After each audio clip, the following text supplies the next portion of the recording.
In this update, Auckland Unlimited says it's still determined to have another America's Cup series in the City of Sails in the future. It's confirmed the city can't proceed with the bid for the 2027 races because central government has turned down a funding request. Chief Executive Nick Hill says his team aren't giving up. They have been and are really passionate about bringing events like this to Auckland, and we have just to move on to the next one. Really, that's the nature of the job. Sailing commentator Mark Orams told Matt Heath and Tyler Adams it's a disappointment, but the bid was always a long shot. Realistically, it was always going to be difficult in the current economic climate that we're in here in New Zealand to make the numbers stack up. A former Bay of Plenty lawyer has pleaded guilty to fraudulently claiming nearly $375,000 in legal support. Courtney Winter reports. The Serious Fraud Office found Paulette Main submitted more than 12,000 false claims for 26 clients to the Family Legal Advice Service between 2017 and 2022. The Ministry of Justice scheme funds lawyers to give out-of-court advice in Care of Children Act disputes to help parties without court intervention. In one instance, Main used a deceased person's detail for a claim. Shakespeare studies could soon be compulsory for senior high school students. The Ministry of Education has released its draft Year 7 to 13 English curriculum, including a list of suggested texts. Jamie Cunningham has more. The draft requires a Shakespeare work and a 19th century text at years 12 and 13. All year groups would have to learn texts from New Zealand authors. The ministry says the proposals make the curriculum clearer and will reduce teacher workload. The education sector can submit feedback until June 13. And that's news. To sport, and former Black Caps paceman Neil Wagner's taken a 5-wicket bag to end his first-class career in New Zealand and lift Northern Districts to the Plunket Shield title. Wagner's contribution helped dismiss Otago for 272 for a 134-run victory in the final round match in Dunedin. ND went into the final day of the season needing 7 wickets to secure the crown, but would have had a nervous moment or two knowing nearest rivals Wellington had knocked off Canterbury in the capital to pile the pressure on.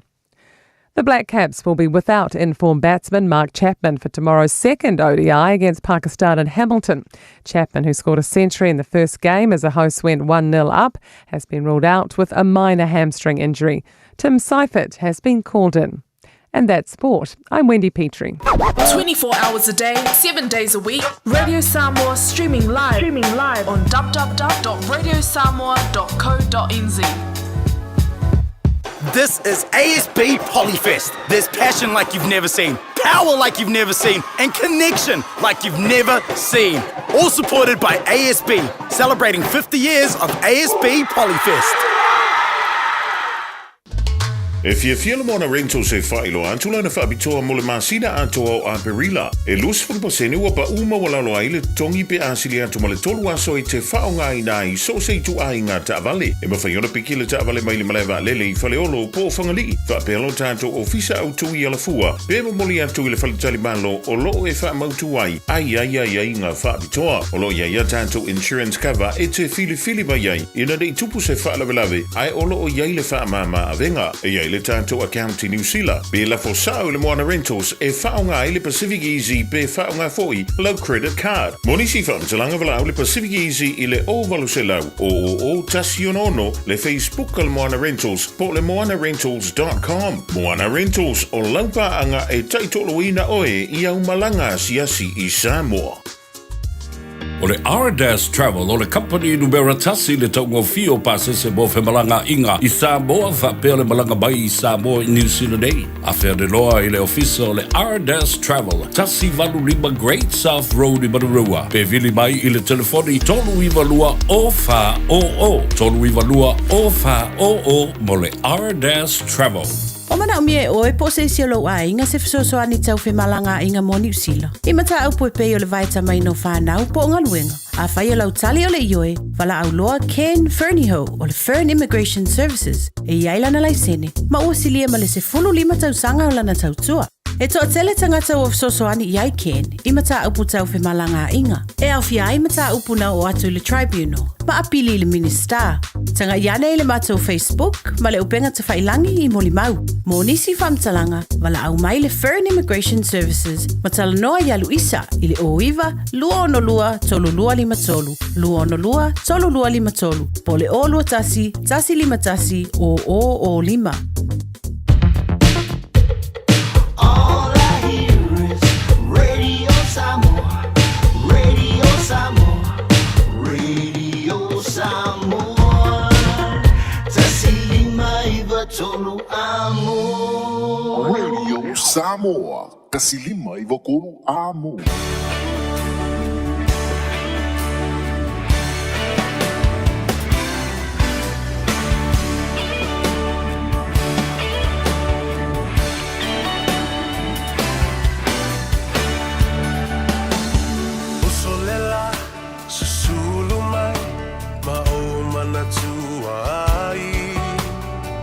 Samoa, le nu'u o te nofo ai. Pe wha pe whea, na ngalo atu o I lewa ai. Samoa, o le penina, o te fia I ai. O solela, susulu mai, ma o mana tua ai. Lau Samoa, le nu'u o te nofo ai. Pe wha pe whea, na ngalo atu o I lewa ai. Samoa, o le penina, o te fia I ai. Angi mai se matangi, se momoli atu ai. Lo ua Faiva Samoa matalasi. Angi mai se matangi, e momoli atu ai. Lo ua Faiva Samoa matalasi. Ia le nā tālo whalava Samoa, le pa ia mawalunga o le whaafonga tā pua ia mai se fo I le sila mai moa. E so se tafa o le lalolangi o lo mawhai o na mafuta mai ai. Angi mai o se matangi se I momoli e tuai o ua lofa nei mo oe Samoa la upele. O le nuu o te fia I ai, o te nofo ai, e ui anga o ngofo ngengi usida o le anganga la heka whao maewa I Samoa, ma nofo ai la vai Samoa. Ia. Sa o whala nei le tua o au le tua o Samoa le tua o Israelu, Iakopo ma apele amo. Ia, o tātou whiloa I fōi I le dei aso, o le amatanga o le vai aso mua o APR. Ua whaingo ina o le aso tau whaavalea, tangata na whāna na wai e tau whaavalea. Wai whiika le au vaenga le ai o le tala le nā lātou I o le tala whaasolopita o le kālena o Roma.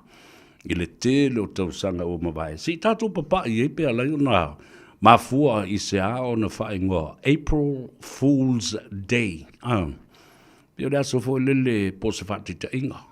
Na sau le tala o le tau le tai au. Lailo le leia le tangata lai o le au va ai tau. O le a matua I matango fia le aso. Ai sau au le talo le tau wha mai. E au tau tāpena pena masauni e o I no whanga mau lulunga. O le a matautia. Le angi o matangi pāpā whai titili to ulu wanga ma lolosi matangi. Ma o le a lolo waia. Tā ane le sifulurua, tā ane wa ai atuata ngata ae e ma walunga le tū o le la. Ma le vevela ma le susulu matango fia le la. E o lava le fiafina ua nganga ifo Faiva le la ma Faiva tangata. Le ai se matangi, le ai se temu, le ai fo I mani tāwhenga mani lolonga. I loa ae, on mure kau whaavalea le na whai mai le tai ao. A le aso le ua whai e na whai le aso mua o APR. It's a day of joking, it's a day of pranks, it's a day of trying to fool somebody. O le aso mali, A whailana e soifua mai I le aso le nei. Ia, o tangata maalia tangata e soifua le aso le nei. Ana ua ta ua oe na soifua mai I le aso tau whaavalea o le larolangi. Lona rua o le mafua anga o le aso lea I le tele o le tala whaasalopito. Kalena Roma, o le masina lena se ima vai atu nei o mati. O le kalena lena o le tausanga fau. It's a new year in the Roman calendar for many, many years in history. But, na toe sui lo le kalena. Ia le la uo mai lo tangata, wha I longa le masina o aperila, ma le aso mumu aperila. Whai mai, o le tausanga fau sa o ale nei. Ai le loa, o le tausanga tuwaile nei, na suia na I amati. I le kalena wha Roma le na, lea la. Ua fese tai e lava tangata o e na ola I le taimi ua tuai ua sui mai I amati a o isi o le lava e ola I pea whapena ua whaau au pea o na lato whaamana tuina le tausanga fau I le aso mua o aperila Rona winga la o tangata lea na sui I amati o tangata fau a o tangata la ia e maana na o e whaelonga pea le aso mua perila o tangata tuai. Ia la na ua whai I maletala. Ua tū mau pea I whainga whanu po. Ia kako kari e fo I amatai ia sia kako menti nei aso. Ile winga moni o le aso o April Fool's Day o April the 1st. 2025. Ia ngala ia wanti la inga whako e loe malmala mavo la ia le pola le wingo le tala. Ko masani le whaalongo ai le wha malmala maina. Pola atonu le me tau o le April Fool's Day. Ia. Katalofa ma wha malo fo I a te oe le soifua lau le lei ma le langi matafi. Ia wha pena fo I ono fo lo fatu. Le ia taua savea le ulua ia li I. Pestanta ma le langi. Sayuli so alo Al Harrington lavea amata tuai fa pena la vai nga ingo nga sio mako ai ngo la fa longo mai fa longo mai va vai de ole umana la umbai singo tatu ai nga va no sai sei mai a fo ia to le por kala meta lunga tu fo singo tatu ai ai ole me tau o lo wala fa I le taiao ile soifua lau le lei ia mamau le mana vaola sa to fa le atunu ya sa afu fo I ia afu le lofo le tua wala fa I le dei tai au I fa nunga le lei o la lava ke manga vangava ia mami ngoi lo vai makua o ngai lo le wala fa I fo linga I le tua le dei tai au on o lona lofo tau muri pea ua futsia ai le fau o le malo I le ola ma le soifua manuia Ya, sa au fa la le awa ele ai se poto, le ai se tai ntisi, le ai fo se fo mai, po o ai lava le ata mai o iai lalo le la. Na te whaia le whaiva lea, o le wha amoe I a te oe, ngase lau moe le po. Ngā o mea wha ki a polo e ke moe ma e moe miki ai. Ai e toe ala whai le tai au. Wha fo wina lo ma fo wha, wa tū mau pēr, lo loto ma a ai mea ke le firma e le maria I ai. Ea. Ngoto ane le la, le ai ma se loto wha ma ngalonga, le loto ma a le mea rei. Se sui ko wa mi o le ai fou la sko, ngai, o le tausanga fou I kai lava. Fatalofa ma fatulou fo I lo tatou vano nofo ia ma le tafatonu o le vatangata o Samoa pa ia foi ma malu fa le malo pa ia foi ma malu fa le nganu ia ia mawalunga se vi ingo le tua e momoli ana au na pa ia awalo tatou tapa au siri le langi malona lofa tau muri ia te oe mau ai fa tele ngese ai lono to sa ongo mere anga lile malile ma me pa a lile malile la ko ya ma ka ko uma ya le na sa o fa la lile tua fa tai I lo wanga le ba au me alo fa ma va no o lo ma fa yo ma to tu ai lo ma to no fa le a u ya ai tau ne ai ia le fai tau a Samoa. Tawalunga atu ai fo I male au unanga ale ftelenga ia fonga mua. Ia, po o le tō whafo i a se manu Francis Ioane. I le nei fo i a solua ma le whamu moe. Maua le mano si le uso wa atu ona taulangi. To e tali mai i le aso tai au. Wha au au fo i lana au unanga ma le tautua i le atunu. Whatalofa whapitoa na ita mamtina matua tu asin sino le atunu. E le mawhai lava na aruroa e awhea tu lava. Whatalofa i a te oe ma whalofatu i a te oe. Ia ma le whamu moe ia olo o manuia. Lau tāpua inga, i maota malawa, whale fo i maota ngāse o tangata mātutua, ia, whamalo le te talo, whamalo fo i le whanono manu.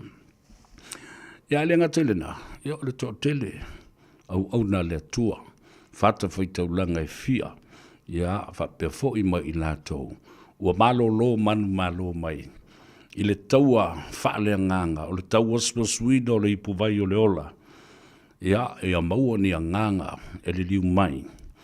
Ia ma au na ma tautua i le ngāruenga pa ia le tua. Atalo fatu ia te oe, pe a whai whaato a e to ai taunu umai i lau whanua me ele o New Zealand nei ma o te roa mai Samoa, mai Australia, mai isi atu nuu o le lalulangi. Ma lolo malanga manuia, nisi fo i o te itai o le atu nuu, le pāle bene, le kāpeneta, ia, o malanga mai o siaki fo i o le soifu o malolo ina, ia po isi lava fo i ma fo anga tau. Whaalawe lawe le usui o le fono, ma le tuu o le malo, ia, o aso whanau, o whai puiponga, sa ili ngā manuia i tūlanga o tonga fitinga, ia, o le tūlanga le nā, whatala whatu, ia, te oe malo, le langi e ma, ia, whapea fo i le malanga manuia, lātou i le taima, le lātou i le ea, le lātou i le ala. Ia, o Faiva nao Samoa, leua ngā e fo i le nei aso. Faiva e whaia i le tuavao, o Faiva e whaia i le vātea.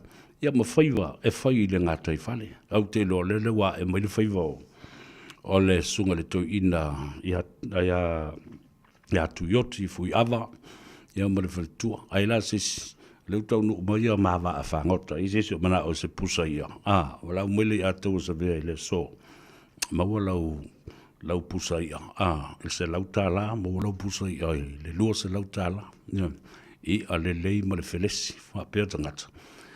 O le foila wa se e ia le li ile i la nāti na e o le ngata i whale ma whainga whaiva. Aia, e whapea na i tātou. I le tau tutu e tasi le a ua uma ngaru i kwa le whakoanga sau, kanga o le maka whangoka ma le matatao, ma le whanga me i alu lo i ngā kai.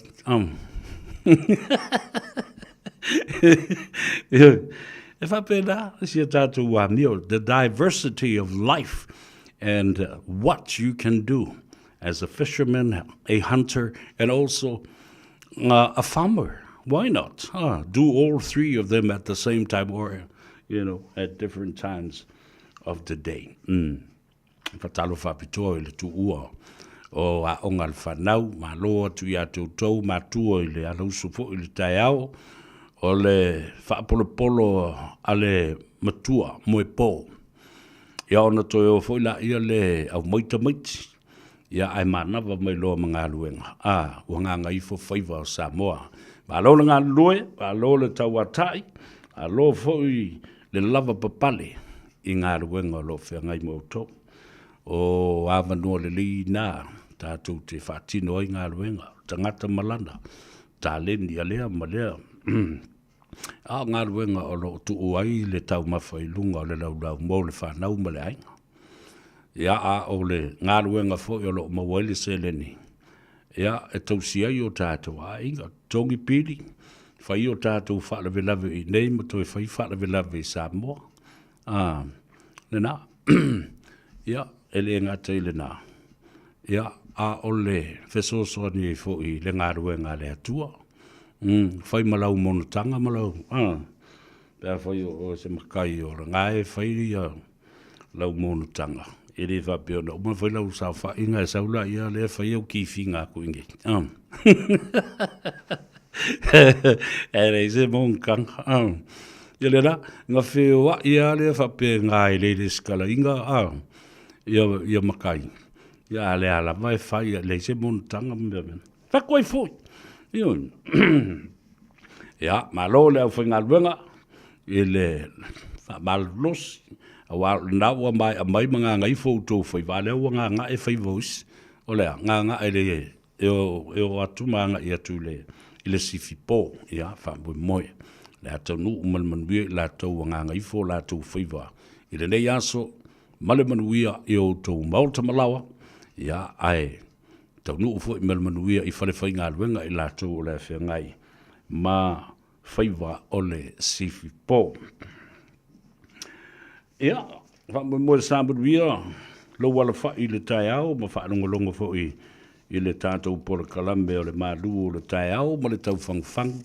Le sunga le diawa o ia ta vai meni ia fa pe fo I le sunga ia tia ia se ia o mai le ftelinga a se manu ia le fa o tatou feilo ai ma le fifia I le anga le lei ma le lofo le tatou tapa au sili le langi ma ava noa tatou te maua sa o fa longo mai la nei I le anga I mai le ngaruenga Ile mata upu matu la fono ia wa au mai nei ele pulenga o malai valili ia ia ele I ato le leila o fa longo ile polo kalambe mal fa tala nanga ale ftelinga ya se manu male fionga lilu mai ava maina o le sui o le tatu le tio mai pia ai e televasili no o mai lo mafo fa le fia o lea I tu ai ngā tula fono e siaki ai. Masu e whaata pito uma tōtonga ma tutonu mawhafo ma le put o le ta'vale. So o se ta'vale e anga I atu I le malai vale le maulu fale I tutonu o le lotoa. O le popolenga, o le tele I o me maungasu e alia e mai ai. O le whaafonga uma mai ala tātou tunu. Mai o tonu fo. E le avea le ngā ioinga whaasoli tu la fono le tasi. A random act of criminal activity or of a gun being used. Ile malai vale. This one-off incident o le a avea o se mea fo le o le a matuai mamawhai ni ngā ioinga ia ma le whaatulanga ina o ni tula fono ia ma tulanga whapena e whapule ina I le pūlenga o malewa le me se fo I le ofiso le leo a wa o me whapenei e le ngata the changes in departmental policies and regulations ai te tau fo I lau na whaata oto ai ma se tula fono e pasia le parmene. Ina ia loa ia le tūlanga o le sua I na o tāwale. E le ngata fo I le nā. O le aria e mai ai o le solia o ai ingo ia tatau o tangata taito tas. O le a se tula fono e whaata oto mai. O le ama whai ona pui ai lea tu la whono le malaiwa lele ia masu e tapito ai ta vale tangata. E tele mea o le a lia ia mai ai. O le a te e tangata lau tele ile soli o la ta wā ia te tau ile tu la whono. The time is the essence of people entering the international airport at Faleolo. Because it's time consuming and wasting people's time. Ma ole a whalawe lawe ai I le check-in a pasese. Siaki ino lanto watu mole, whatu muino o pepa malanga, departure declarations. Alu ele teimi, poloka ai leina, ma fuafuanga o tangata fe malanga. O le si vaenga e siri ona tā vua le mata upulea. O le whaonga ina o skulati ma company skulati fo I lea. Lea lo lato, leo ina lo toa o parking lots. O no whaonga whaitele. Atu ina atu eile tua ngā malo si anga lea. Ona fsilingia fo I le tangata. O lea le pawa le ua tu inatu. Iuso matua whawhine skulati. Independent security companies. Lea le toi ngā malusi anga le ua tu inatu iai. Ai leo I lātou oni ali I ofisa o ali I mtamaitai leo wa uma o na whaatautoina. These security people, men and women, being given the authority to inspect people's vehicles and content. They are not sworn-in officers of the court or of the police department. O maua mai. Maua mai le mea le a lei ona atu ngalu iai le loto. O lei atu sa vea. A o whaafonga mai la le minsta lau fionga. Le atu a fo olofiti vai. Le va aia va le savili. Ma le pulenga le malai va le. Tau na toi liu le tofa. Ma le whautanga. Seisi awala e toi wha upu mai ai. Le tūla fono mo le puipuinga o le saunga le mu. I le tupu whapea ni mea whapea mua. Mai masalo foi, it's a one-off random act, an event, and it will never happen again. Ai sila matanga I mena. Awa ye lesi whawhita uli o ngaonga e tūla I mai ai. That the local public people that are traveling abroad using Faleolo International Airport will rise and protest. O le solo te ele nao le whaali I o le si tangata. E uai ini māsinga mani whao o na ngā lima. E umaloa ka o Samoa. E umilong kau kalama kau upu ma whela whai upu whewa I lo ma mea o. So, what I'm saying here is I'm not inciting violence, but I am warning you of this piece of regulation or policy could result in the eruption of a physical violence act. Yeah, Misa. Yeah. Misa ya la ele nga walu le valele. Te seu sila ele te wina o le mata upul malai valele. To disrupt the transition of passengers on and off the plane for travel arrangements already in place. Ta ua I o le taimi. Whai ei mea uma ia. Toi tanga I ma toi sisila le pulenga le malai valele. Whapea fwoi lau fionga le minsta. E le whetu una inga o se tō whā ma le whautanga e toi whata oto le lei mai ai. Ia, ma lea vaenga. Ia. Lo lava tali tanunga. O lo o malu pui pui a. O malu tia whe malanga inga I le vālea. O le mea ai whalei au tau te I whau. Wana paule o le me le mawhaiona su el te I whau. E le ilo el te I whau I le tangata o lai whaari I ma le tangata o la e ita a la e tū le leina.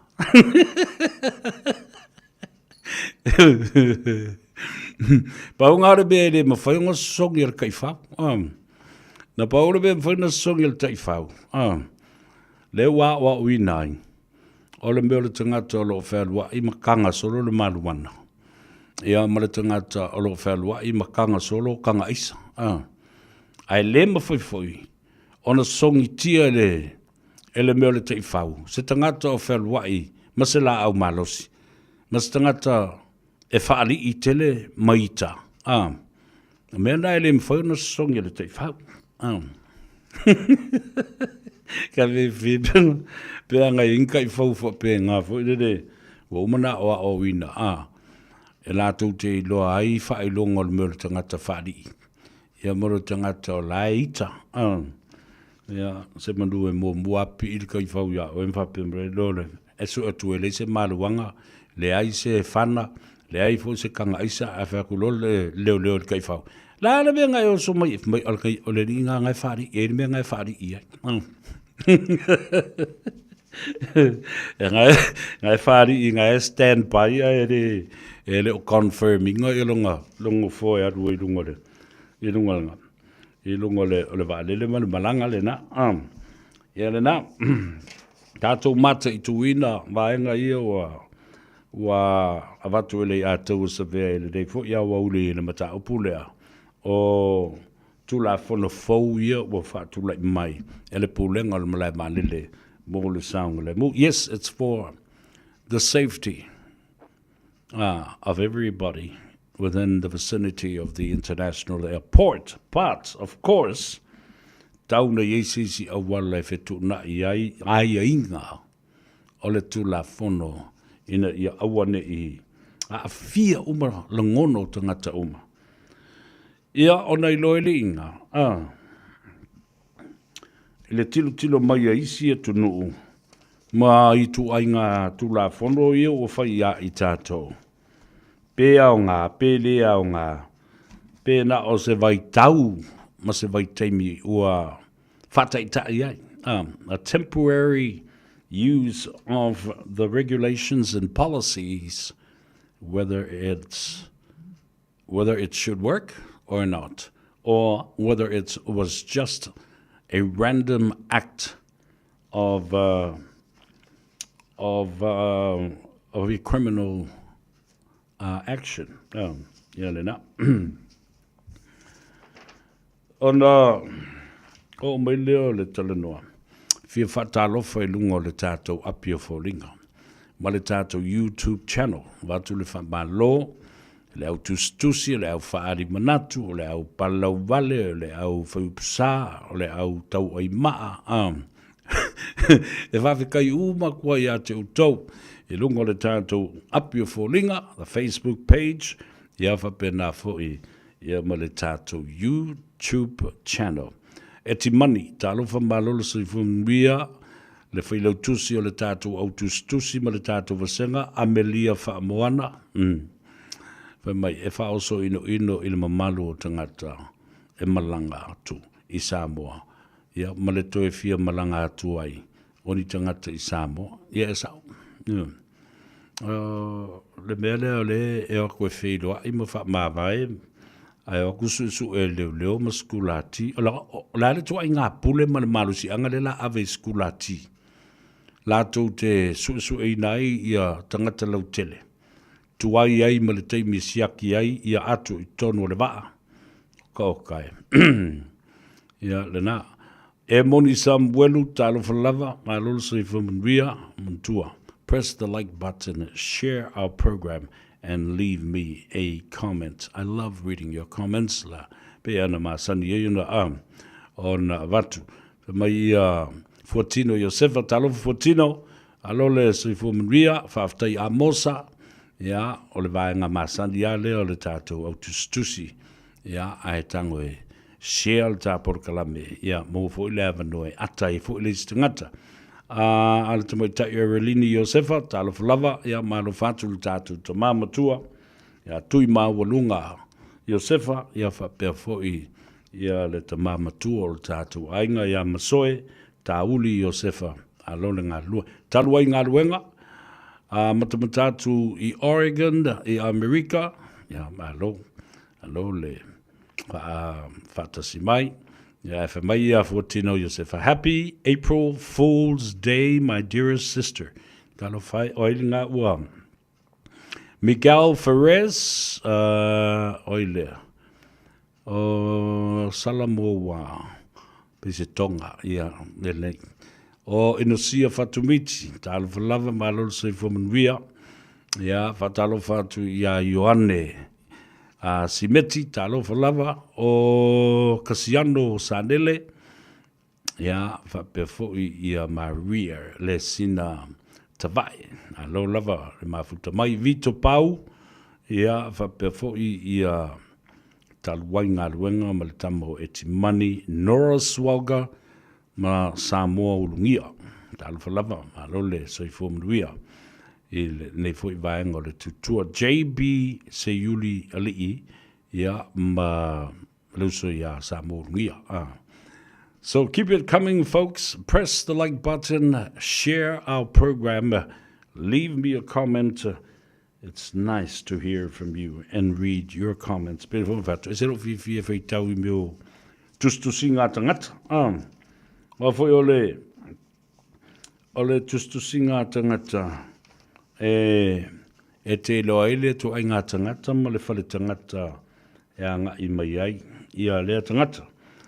More on that policies, regulations, and rules of engagement at the Samoa International Airport is Temi Momoa. Whai fwoi na tala il tātou leina a wā tātou te nonofo I nei. A le tātou te malamalama le lei I a fwoi tūla whono lai whai mai Samoa. A wai a whia I tātou o le atu ma le toi o mai. Tā ofi so ua pe o le a tā ofi te bi uma. O le ale tā ua. O le mea ua whai I le teimere nei. How crucial and important is that? Regulation been placed and policies been placed with the international airport. Ona tātou taunu o mai le mea lea ese le tāua. A o whaafonga mai Samoa ma te itai o e Kalesia.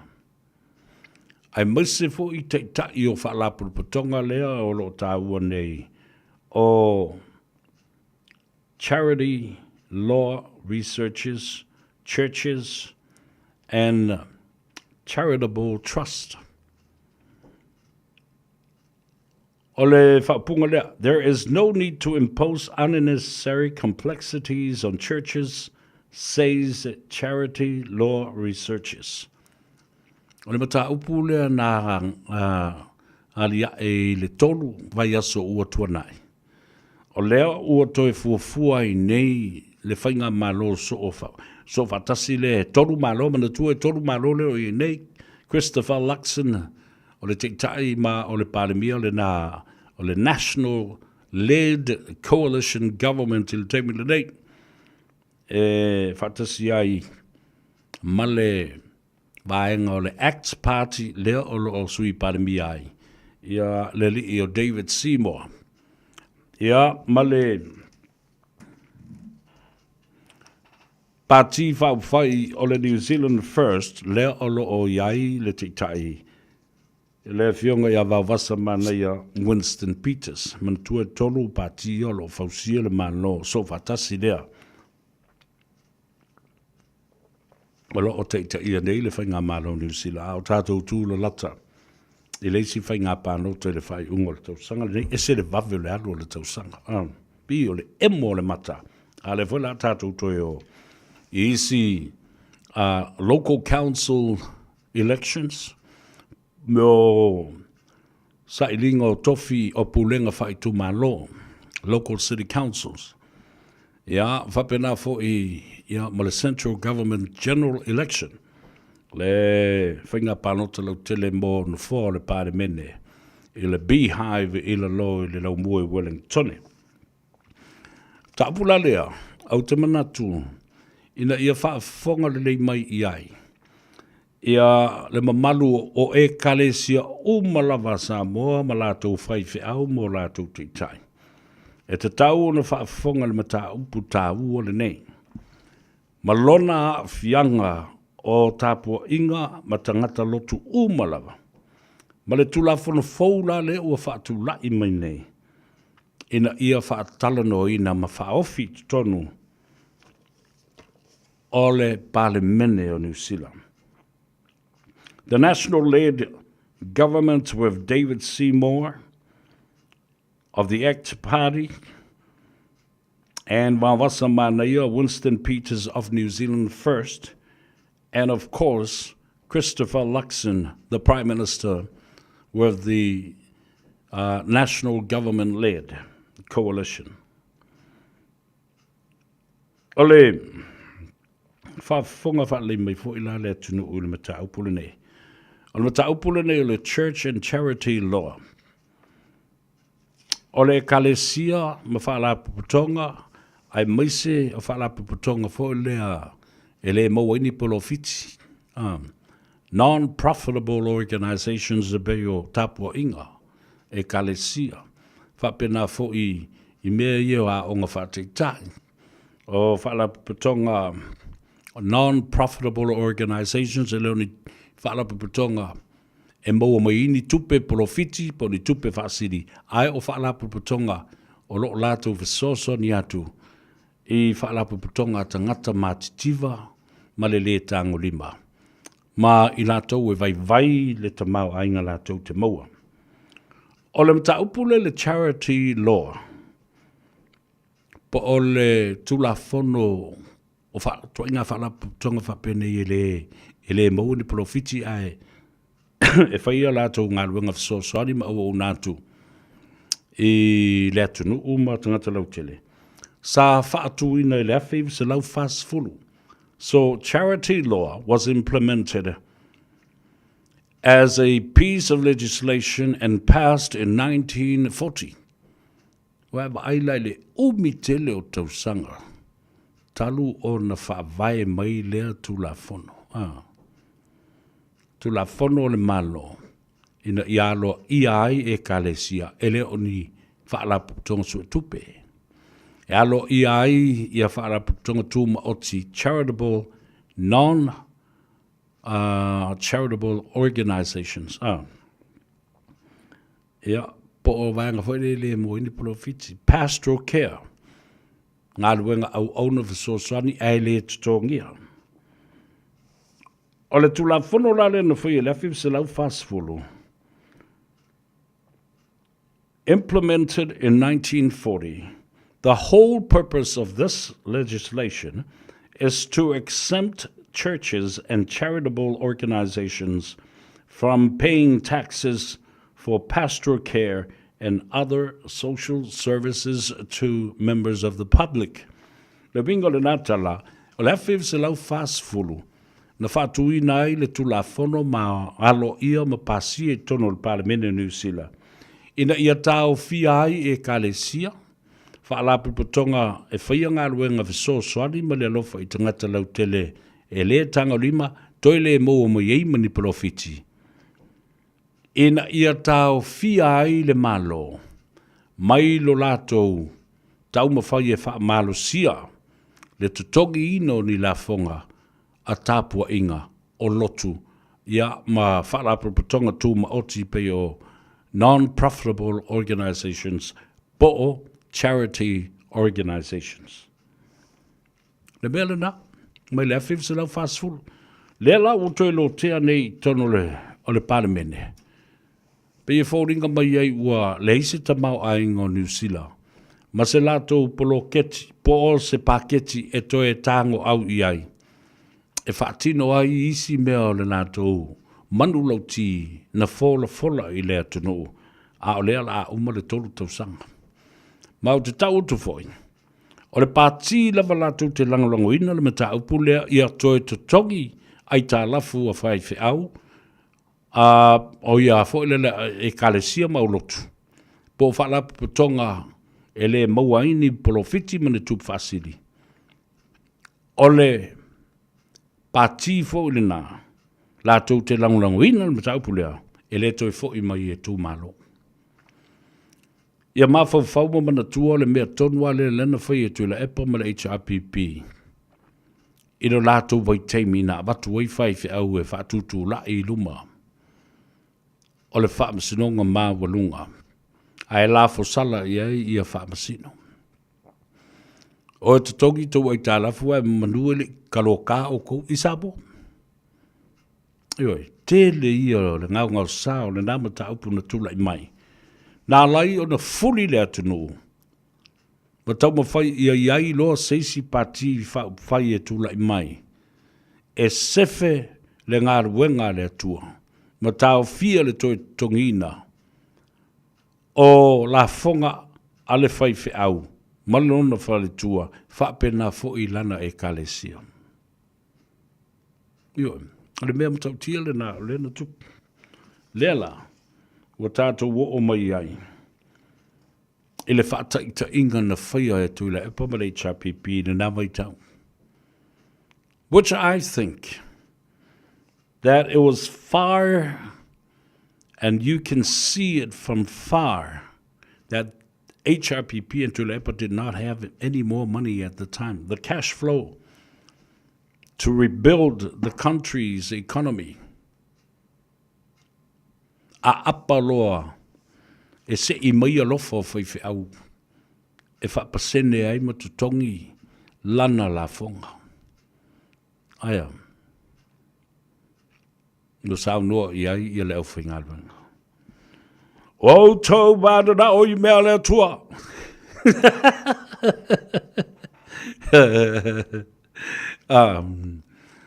The state versus the church. Whai mai le malo. Whaasanga tau I le ekalesia. Wa mana tua e lua lava whaalapu tonga te tele le tala whaasolopito le lulangi o Samoa. Lea tu nuu atoa. The state, that is the government. The church.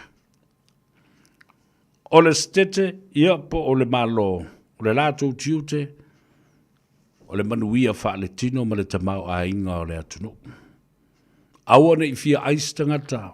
Matua se I taua I le pepe whatoa whanau mai anafi. A o le tiute, o le tapua inga ma le lotu. O nganga o tangata. Pastoral care for the spiritual being of the public. Whale nganga I e wha le tino I le pito lea. Whawhanga I mea ai I e whawhanga I le fionga pa I a le atua le lotu. Tātou toi tilo lola I a lea. I le tū la whono na whaofi e tu le epa e tutongi ai la fonga whaiwhea. Ala tō telefo I isi whaiwhea. Ele ngā o le lotu e wehi. E a ngā I ai ma wholo le tuspa ia ma le fionga ia le atua.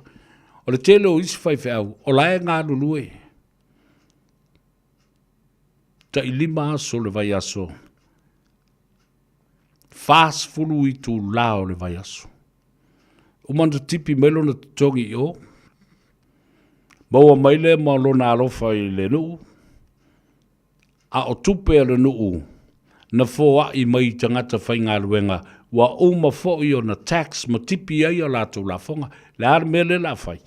O le a au mai I ai mana o mai ai I le. Tule epamla na whainga malo. E toi a watu la fonga nei e tangata wa umana tutongi o lātou la fonga. Tu tusa le leima tu la fono lea. Le ala na e leo no whai tu māta ala. Whaafia ngainga. Ma e kalesia o le au te utupe o whai lau tusi. O le no whāto'o I lea e kalesia ma lea e kalesia ma futanga tina ma le au uso whaalofani. E o lava I le tūpulanga. Le au whai pese. Ma le a o ngā susāta maiti. Ia mata ala ina ia tātou tutu manosi o le a lava le teimi. E wha ngā solo I le wha talano ina o le mata upulea. O le ato e tutongi la fonga whaife au ma lato e kalesia. Tātou tutu e tāofi ma sei le tāofi lima. Ma whaapea I le mato le TV ale. Tu la fono le na. Ioi. Tātou tutu whatasi. We have to be prepared for the public consultation when the select committee will come out to the public for verbal submissions and even oral and written submissions. O tātou langona nā tustusia pe tu whafonga foi. Ia po o se referendum, po o se pārota e whaalia ai whina ngalo le atunu o atoa. I le register la olo iei nei, ma le lola le stala, I to tonu o New Zealand, e tusa ma le tolu wafe, tāpua inga ese, wa uma na saini ma wha maunia, lātou te le toi tutongia ni la fonga a whaiwheau. Po le a lava se teimi e toi sui ai le tulafono. Ia tutu whaatasi e kālesia uma matangata lotu uma. Na ia tau fia. Lea whainga whapea. Take this issue with you to the ballot box and make sure you remember what Le Atoa Severe is telling you right now. It is not right. Tātou tutu whatasi, let us unite in consolidation to protest and reject and object to the whole idea of a new piece of legislation or an amendment act. E toi sui ai le mea lea, e whaatanga ai o na tutongi la fonga whaiwhi au me kalesia. Awalane e whapea o te lei a whesoso ni atu e watulu ma ta aupulea i luma o le mamalu o le atunu ma le maa mea. Na i whapea maisis, oi, ele ia seisi o mātou na whaalongo atu i nā mea a leo o launga atu ai Le Atoa Severe i a te oe male porkalame o ngā Gagaifo Faiva. Ioe, tātou te wheesesea i uma isi langona ma isi tūlafono, ai o le tūlafono lea. O loo manuia ai te ngata lau tele o New Zealand. Tele me le mwhai le malo na whai, e o lava i lana tūlafono as a welfare state e maua ai benefitia te ngata mamai, benefitia te ngata mātutua, benefitia te ngata le whainga luenga. Aia, o le lotu, male e kalesia, malana matawhaioi, lea o lo o mawhai o na whawhanga ai, le ngata i le whawhanga wha le nganga, o le soifua o tangata, a ua whawhanga fo i wha le tino. The church not only has taken its responsibility in pastoral care for the spirit of the people of the state, but also for the physical being of feeding them, especially the homeless and the hopeless.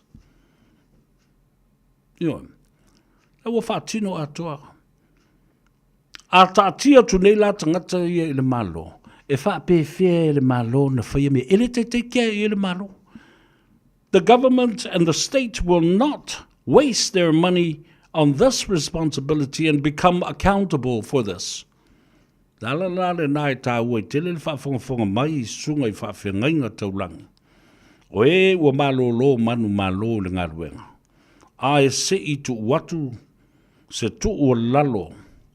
Iau tau au tawha ina iau tau māta hala ma mana tu aile whingauna le nei wa tala no atu aile i Atoa Severe.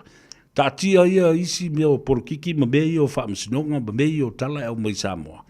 Ai tātou o se isu i tasi le mata o le niu e tāla whiunga mo le siu manga o lo tātou wola ai i New Zealand mana i a fo i tūlafono. Dea a fia ai tātou. Tātia e se i tule keiso Sam latou o lise, le whiunga le tamaitai palemia, o le tamaitai o papali i sia whikiaol, o le fōmai o whailangi le fōlaunga o na ua tangata valeina, ia Dr. Professor Caroline Sivaiana Cabot. Tāti atu mōlianga o laul, tāti atu mōlianga o lise ma le whiunga puleai. Ma isi mau whaamsinonga, asi tātou talanoa la tātou. At some point, about the rules and regulations and social issues that are affecting and has an impact and influence on our livelihood as people of Kiwi land and New Zealanders that live in Aotearoa. E maramana mai foi la i lea, tātou o tasi le. I mata upolo a fiei tātou i nei New Zealand. Ai maise o lau tāpoinga. O la tātou wō, wawai foi, fo i mai, whaau wau le tātou mata upu. E tusa ai ona wholosia i luma mea i le so, ina ua ngā Gagaifo Faiva o Samoa. Alo le ngā lulue. Bale i Atoa Severe, I le nei awa uli o le asolua.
Hello?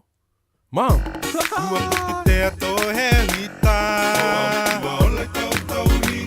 He lai te koe na wapenga E hili tō tau te penina E hoka mangalo te kuwa o ngata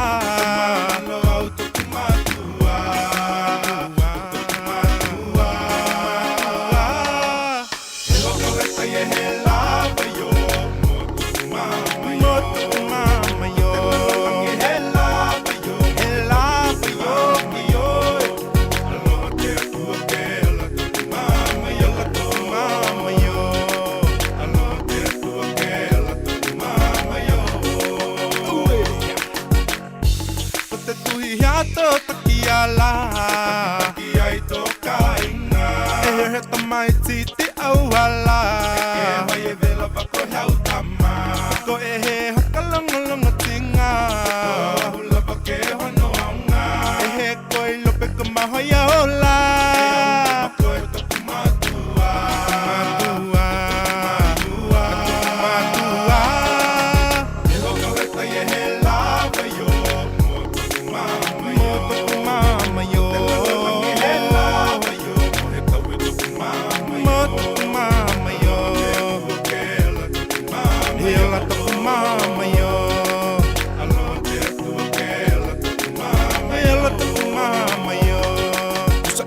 le masinga o ka alo I lo mga ba Maki o le varukasi ai whangau mai o le kama Olai oi whakaofo ai whaai umai I apia Mam o ke leo fose ua o palo fia e mai mali fai oi avele Wai ai swinga ke kele O makua alau kama oh my gosh e urfele fele Kele a ofisi lo ufia makua ngai ai au uro lau salu tongi solo ufa vai vai Le mawhaia onga o kua oi lau pele se kausu e aku se kupe mamakakalo mai ia kele E waka heta ye he lava yo Motu mama yo Lava yo E lalakange he lava yo Moheta wetu kumama Moheta wetu kumama yo Kela tu mama yo Motu mama yo Alo te tu ke Motu kumama yo Tu mama yo Waka heta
Alpha, we're the Katinas, and you're listening to Radio Samoa on 1593 AM.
Tala falava malaru soifo si meira whaafonga I tala fōpura video Samoa I tala mai atunu mamau ma le Pasifika. Momo atu mai Amerika o tua ia le presidente o Amerika o Donald Trump, le presidente o Ukraine Volodymyr Zelensky I le tau mawhai atoianga I ese mai ma le malienga le au fiai mina rale alo na atunu e peona mariria I ma Amerika I le amatanga o le vaiaso ma ua whaelo mai e loa Trump o le awhia ngai Zelensky ma ni whaafita auri te tele pe a whaina tele sainia lea manienga. Pa mai Trump e le CNN o lo mana o Ukraine e a vea la tau masuyo le NATO pe ta I le mawhaio na a vea masasuyo lea whaalapa putonga ma o lo malama I ai Zelensky. O le whaamtalanga mai a Ukraine le mata upu le vastaruai o ta wai o lo o whailawa ma fesuisui a iatu a iainga o lea manienga. Mai Greenland, o le palemia fōu o le atunu o Jens Frederick Nielsen, o le taitai o le Pāti Demokrasi, ma o le palemia fōu fōi lea o le atunu, wa ia te e atu i whaamatalanga a Trump sa whaia, e whaapea o le a whaatonu e Amerika lea motu territory. O le atunu o leo Greenland, e tele o nā langa oa, ma e a talani. O se atunu o lo avea ma territory o Denmark, ai whaanga yoi lawa e lātou. O se ally po o se pāanga fo ia Amerika, e peitai, o lo mana o Trump e whaoa le territory, ma whao ngā mō mafua anga tau le puipuinga. Sao noa lalta i tei fōu leo Greenland, e fia whaamanino o lātou e le pūlea e se tasi, ma e whailawa e lātou le whaaiunga o lo lātou lumanai. O whaia lea whaamtalanga le taitai o Greenland, ai whato atasi le aso taru na mai al whataranoanga a Trump i le NBC News. Le ana ia tā ua i leo avesea, le ono whaonga ino le malosi anga wha militeri i le mata upu le whatatau ia Greenland. Wa wha leo le fia o tangata nu o lea motu po o lea fo ia tunu ma whaipule o Greenland i ia whaamatalanga a Trump. Mai se pānia, e toa lima tangata whai ngā ruenga i le maina e li le koale, wa maari liu ma le toa whaolo o whaamnua lia, i se whaalawlawe na tupu i lea no whanga i le tui mātua se pānia po Spain, i le pitonu o Asturias. Whaapea li poti e iais tangata whai ngā ruenga e toa lua sa iai, i le teimi lea aile i awhia. Wa fola ai le taitai o lea wha ai tū aso e lua, e wha ai lua i le wha noa mo e ua maari liu, ma wha o fo i wha mai senga i a inga o e ua fia. Lo wha ngā solo nei su enga pe ai seana tupu ai lea wha lawe ai pe sa ono alo fia foi.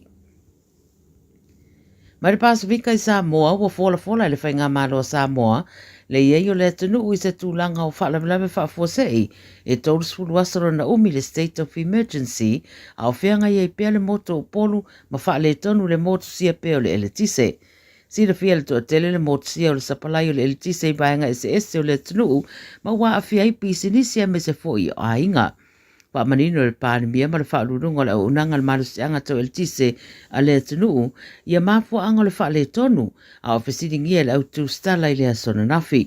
O le vai aso taruai sa sauno ai le minista o tupe le tunu, e peifo na ripotia le Radio New Zealand, ma whaelo ai o le fola sia o le iei o Samoa, i tūlanga o whaalawe whaafosei, o le aawa no ai le fesoso ni ato pa anga a Samoa, i le whaale tonu o lo tūlai mai. O amata whaamamaru lai le teminei, i le state of emergency se io o le asaluasuluiva o Aperila. Talamuni mai Australia, wa moria leo se tinai le tau pule fasioti lana whanau e tōtolu, le ana mawato i eimanuanga i se whale le tui matu i se sifo sini le waweawa na nafi. Pai mai li potina tau watu le fisoswani whawawawe i le whale le ainga le ama mawai tamaiti e se furu tau sanga leisi, se furu tolu leisi, ma leisi se furu wono, a toai ma le tamaita i e whasa furu fitu tau sanga le matua o tau whai manu a uma. O le fasu fitu tau sanga lepe na whaeloa e talitonu wina e leo o le tina o tamaiti. Ma sa whaia i eitong fitinga ia i lato umaia au le ave natu le whanmai. E le ilewa e whaeloa loa e leo ua moria le tina mai leo mawhaimta tala i tua e tūla i le so il whamsinonga i Paramara. Whamatala e tua o i le whate ia i lato le nei whaalawe a o se ainga i le whaalongo ina se pisa mai file mu lava. Whaelo foi e leo i le ni whaamaungo ni sa wanga i ainga a awhia istasi mai lea ainga ma ua ta ua isi li poti o le tamao le ainga na ave sea mai lea upengo le naifi sa i le tina le e whita ua ina na whao ngā e whao o aimanu anga i tamaiti. Whai mai leo, lo whai el suenga, ai fōlinga na iei se tūlanga wha le mawhau na whia i le tina na afua i o na ia whaatino i a ngā o inga. Tala ia re Radio Samoa mo le nei fo ia salua, Feilo ai fo ia tae au i sona whaapoponga soifua.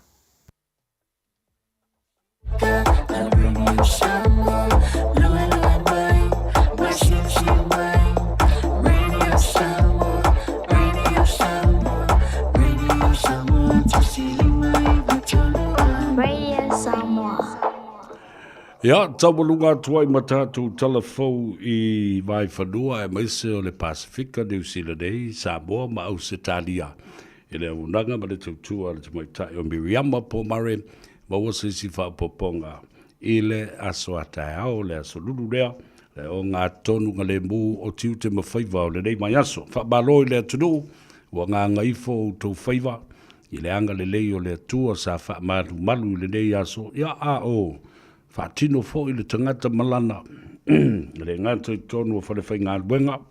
Ia o tonu fo i o a onga o fisa o leo leo. O e ngā lulua i le sami, o e ngā lulua i le vātea.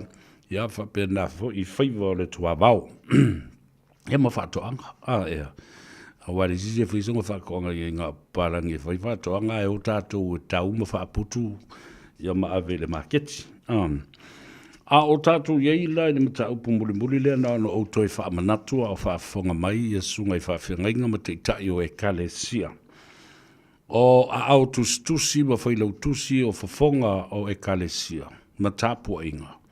Whapena fo i te whono mo lātou komiti whafoe. O e kalesia.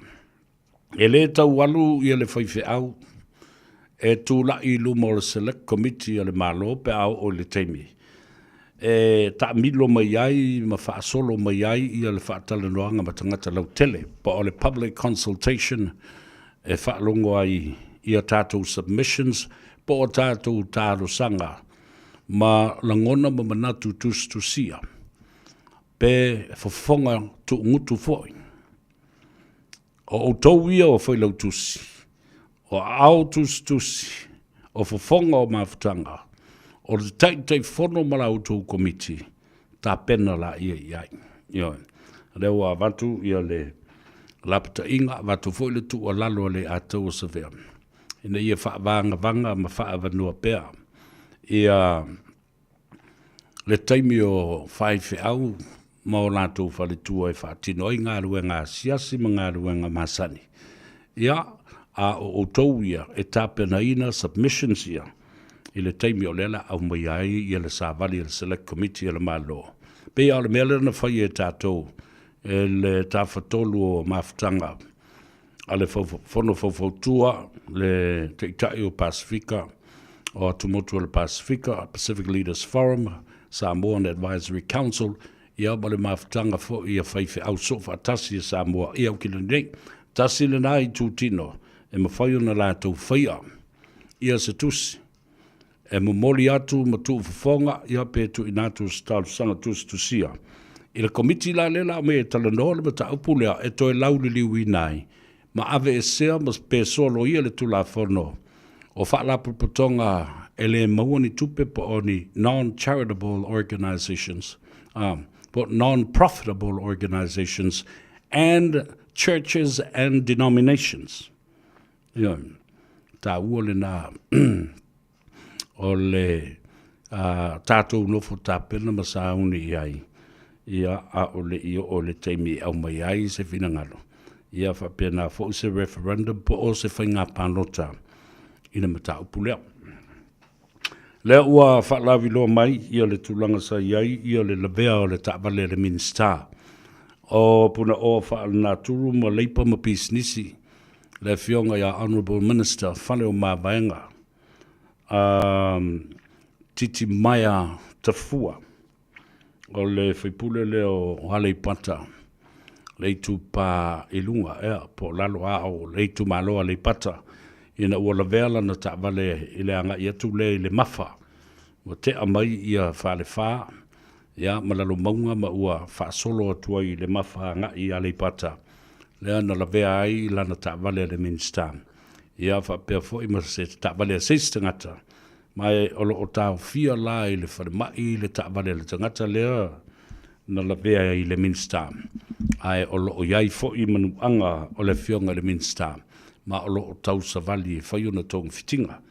A leo la ua whamaunia mai e leo i le tai au nei. Ua mai a o nālo ia le tu inatu o molianga i le fionga le minister. Ona o le ave ta vale whaatamala. Reckless driver causing serious injury. Ave ta vale whaatamala. Ua manu ai se tangata. Ea ono le talitununga o leo. E whai si sao tele o le tāwale le minister. O le tā uola leo le tātou malamalama i mei o lo tupu mai. Ia, ia tātou te talo fo'i e le ngata o le soifua maloloina ma le saunga le mua le fionga le Minster. Whapena fo'i se tasi o tangata o le mainga lau tele o tangata o le tunuru le sa la vea ma feto aila na ta male ta vale le Minster. Ona tauru umai leo la utala noa ma le whaasoa le mata upu lea. As for reile ma le astona i o le vai asona se ima vai atu nei, a toa ai ma le asona nafi. Sa tu ina tuai se vaenga o la utali. I le mata upu le nei o le peo le tise. Ma le whaatula i mai e le malo o sana whaasila si langa alo ia. Wa uma o na saini ai le ao le malo. Ma tu ina tu walo ia i le fionga le tamaita i pale mia e wha leo ai. Le mana onga, ma tautia ua ta oto ai nei Samoa. E le mana o mia wha nati lea o se fesosoani lavea i mai. E le wha fita uli po o le wha lave o le peso o le pawa. Male le lava o le sapalai o le ele tise i le atunuu atoa. O malana batu se vai ngola utali le asto na in ma se vai atu nei ma le aso nafi e whapea. Na oto atu. A whai o le mana onga lea o lo iai le atunuu. I le peso o le pawa. Ma ua whai ai se whai unga le kapeneta. E longo le fionga lea mamalu o le malo. I lana whaatananga e whaatino ai le mata upu leo le state of emergency. Po se tūlanga o le iai o le stete o Samoa po le atunu o Samoa i lalo o se whaamalumalunga matautia ona o se whaalawe. Ma o le whaafita auli o lo mana o mia ai se lavea i whaanati ona o le peso o le pawa. Wa vela le peso o le pawa ma a fianga a toa o le atunu. Ele ngata I tupe maua le atunu, o lona tamau a inga, ai whape ngā fōi I le saunga le mū, o pisi nisi, whaatasi aima le soifua maloloina o tangata. Sifuru ma le 1% o le GDP pa o le fianga o le pisi nisi ma le tamau a inga o le atunu, lea ua whaititia. O nduwinga o taungatā le soifuanga. O si I fo I lunga le tau o loa ma au nanga. Goods and services. Yo. Ya rona winga la a fai o le da. O le malapanga le mele o tulai mai. A batulai le vai aso na te nei le astonai. Se vaenga le tali. E winga I le state of emergency. Le ana whaalawi loa le fionga te maitai pāremia I le aso nafi. Awa o lena avatu I fesidia le autustala. Ai se awa umi ona whata amilo. Le whaalawi loa ina o le state of emergency. Ia ma se fesoasoani lavea I whaanati. Ma o le malo sa moe ni mata upu o le pere o le pawa. A o le whato a whai le asona nafi. A o lena mua whaafonga iai o awina atu I polo kalame. E au fi ai ma le pola kalambe le a te usavea o le tano awai le aso tonai. Ma le aso ana nafi I le nganga I fo Faiva. O lona winga, ele o le lei fo I ala o fesota inga. The breakdown and the line of communication between government departments and the media, the government media, to relate the messages and also the announcement of the state of emergency to the public, and for that information to be out as soon as possible. Whawhena riki mai tua le mea lea lua kua rika ko whasisilanga ala e whato a poto le press conference lea sona nafi. Ia e sao lor tamai te ipāremia, nā te lei loa. Pe whawhena liki atu I tua. Alu watu a ngā I le Samoa Observer, sau I le TV, ma le live streamer, a le Radio Samoa. Ia ma le nganga I fo Faiva le aswarile, ma le tano awai le astonai, ma le toe nganga I fo Faiva, Ale Radio Samoa ma le atou se vea I le aso na nafi. O lono winga. E leo le lei lava hala o fesota inga. Ina ia mawhai o na longo puia li I le atu nuu atua. Ai ua nao ni nai tangata. I se teimi la I titi ma le whaalu tawa. O le so, e toi tu ina atua I se si sa ili linga. Alei atou sa vea, ma le ngā Gagaifo Faiva. E fe so soa ni atili e wha mautu le mau na o au inatu. A tonu, o se wha malusi au fo I lea. Ma se au wala e mawhai o na fe so soa ni atu I le fionga le li I Minster. Le tō wha olo fiti le I atau o vai. Ma lana mata ngā ruenga, le pūlenga o le malusi anga wha ele tise I Samoa po le EPC. Le fionga le tamai tai pāne mia malana kāpeneta. E fe soso ni ai I le mata upulea. O le pepala le ana o tāpena. E se fulu ona vaenga. Mai o le a teu mau I. A manatu le fionga le Minster. E wha o atu. I lunga o lana lau. Ma ona a au. Ia. Na o se tuu a lalo e mawhai o na avantu e so ni ai. I lu I tau o lo whea ngaima I tātou le neiva I tau. Ona o le mana onga. O le eletise. Ai wala I titi. Lona. Mamoli maya I le mana onga. So, solutions to electricity challenges and advising on electricity supply and limitations. Tau tele le mata pule. Fa popola e se tali le ataua ma le Gagaifo ma le tau ma le tano availe I le whai ungo le vai ansu o tuna I atu. O le mata upule nei, e mana o mia ai le tele o sao ma suinga e tusa malu I tau o le whangai mai tātou. It requires a number of innovative strategies and long-term planning.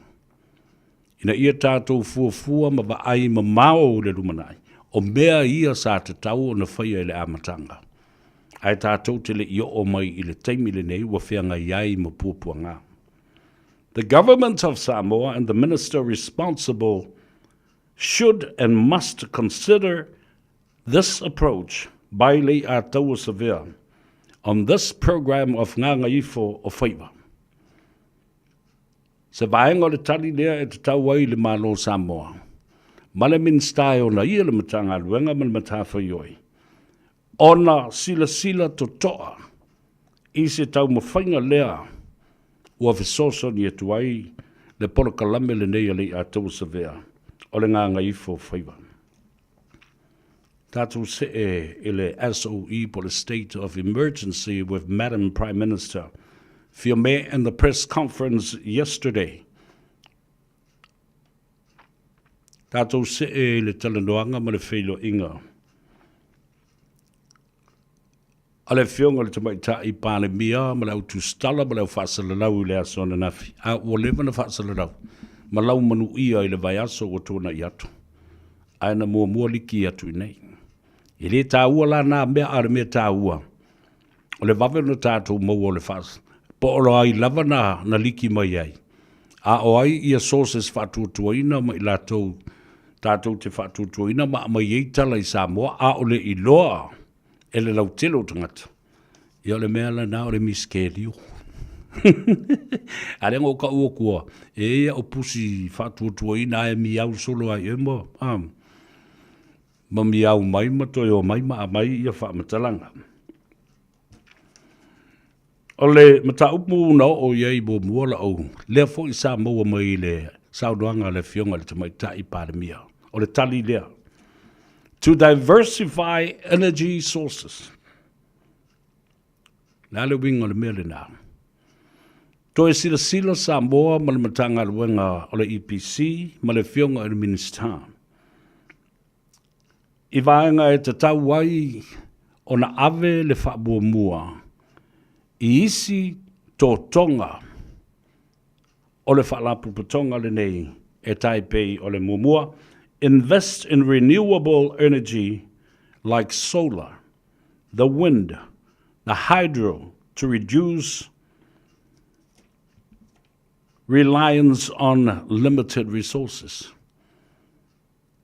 Toe tilo matangai masila ele tuinatu o ne tupe mawhai ai o na tātou wawa ai I meo malusi anga toe whaafawina e taipei o le sola, le malosi o le la.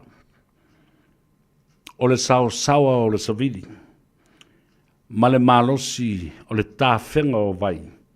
Ina ia whaititia ai lo tātou whaalango pea. I meo vaenga o puna oa e le tai o na lava. So mumua investment. Tanga I le diversity of energy resources. Lua, explore nuclear energy or geothermal power if possible. O le tali atoa le nā leua watu I le suesuenga I le aso na whilanga le I māmai lo mawhawhau. A wādisi a wala e mawhai o na whasosoani e tuai. Mo tati atu le tu o lalo I le fionga le minister. Tātou wawa ai I isi vaenga e ono whaatino ai le mataupu le nao le nuclear energy, geothermal thermal power, if possible. Ia, ai le vaenga la le, e le tau le mana o mi ai le afu I le ia se suavai. Awa o mwhaifo na whaatino e atunu I fafu. Isi a la tau poloketi. E whaonga ai le sami e vidi mai le sami ave ese le masima. Ai au mai le vai mama. O lo whaola ai afi e mawhai ai. O na ola le tise. Ia wa ai la I mea lua e maua mai le. Nā mea pēr tātou whaonga ina le swasami. Vai mama ese ia le o ona le sami maua ai ia le masima. Ia maua lisi o loa Samoa e whatau. Ai au mai le vai mama. E aluai ia le vai mafi e le tise o le suavai.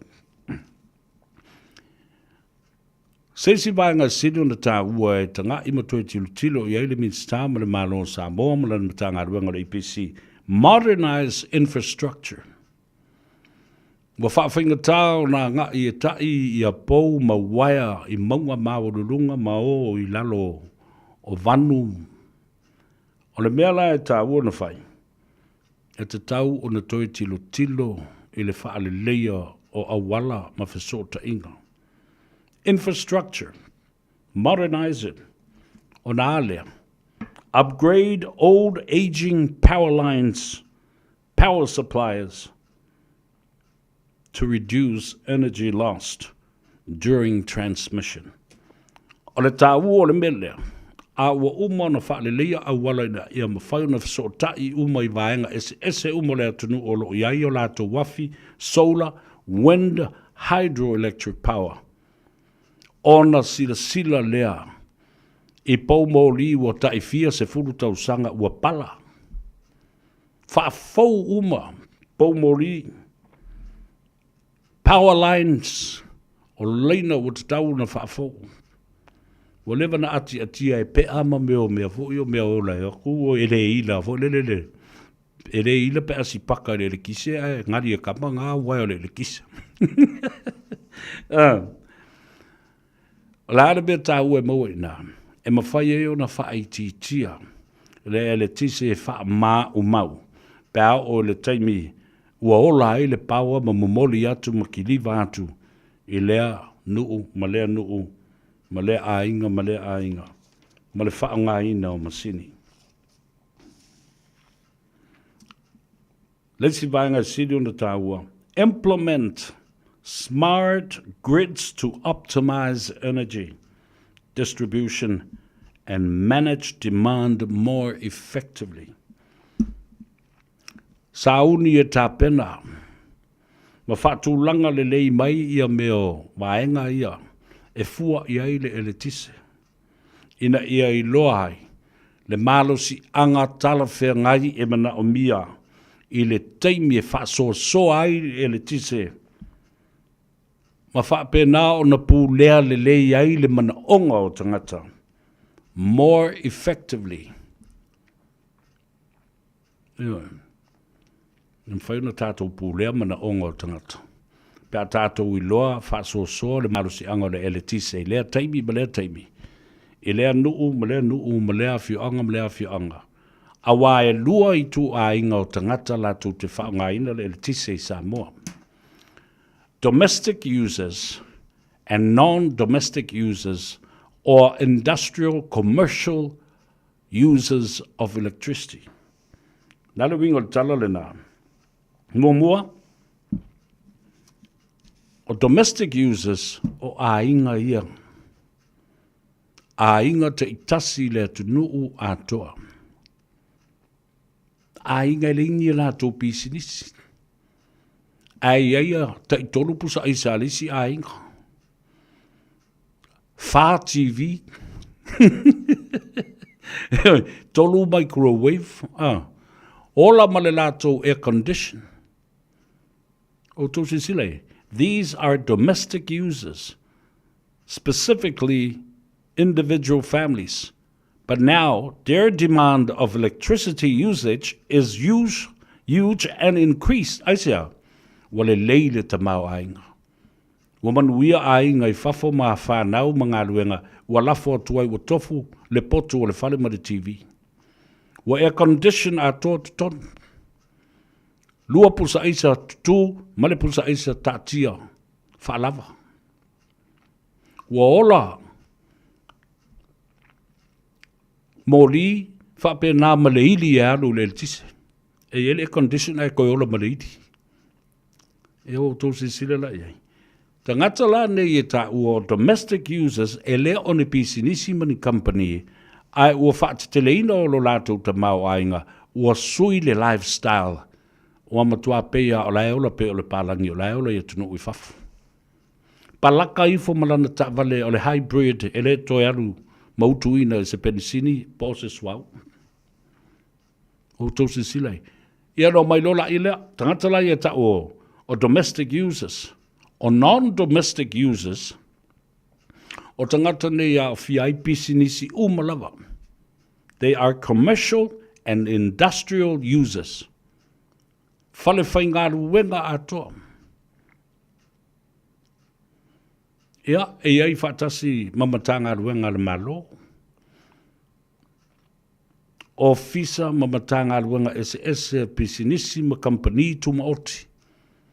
Commercialized industrial users are non-domestic users. No maila ele le vaenga lona tolu. E te tau o na malama le matanga ruenga I mata aupu nei. Promoting energy efficiency. Nale wingo le tala lina. Ia whaalawi loa I tangata uma o le atunuu le tā ua tele. O le whao ngā ina te tau o le ele tise. Whafonga. Encourage domestic household users and commercial industrial to adopt energy efficient appliances and practices. Nanga le pepa no tu sia fa peritani ale ye fo mal fa per mal fa Samoa. O pepa fa pe. Oni pepa oni fautuanga. Mani tu ua lalo e watu ai ni ma fau fau.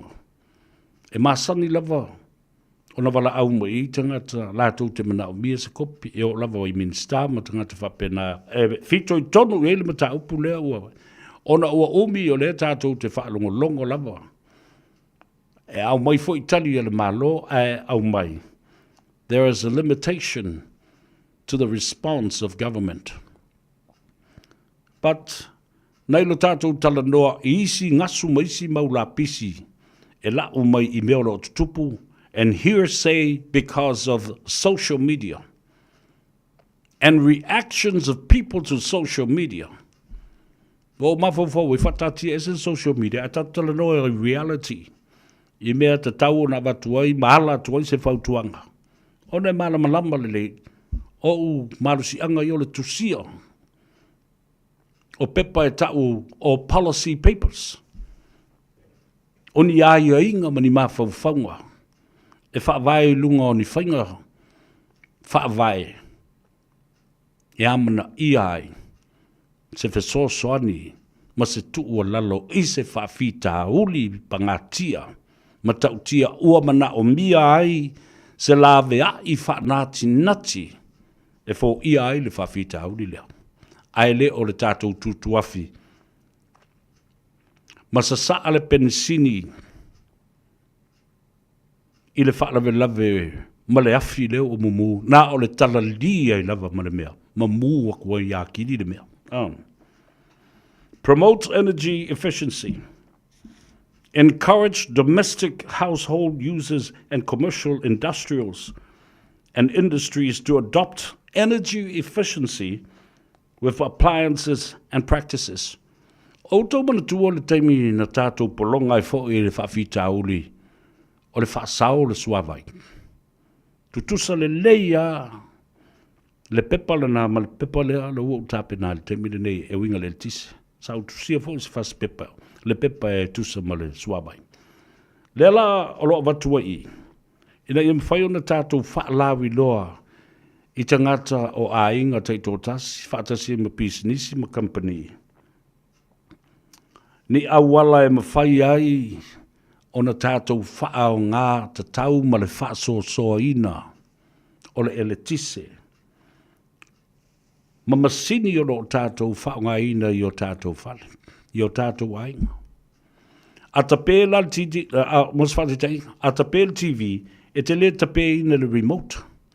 Langa o lai suru al palaka ma la foi on le switch. O la lava la e alu lava le tise a nga I le whole system o le TV.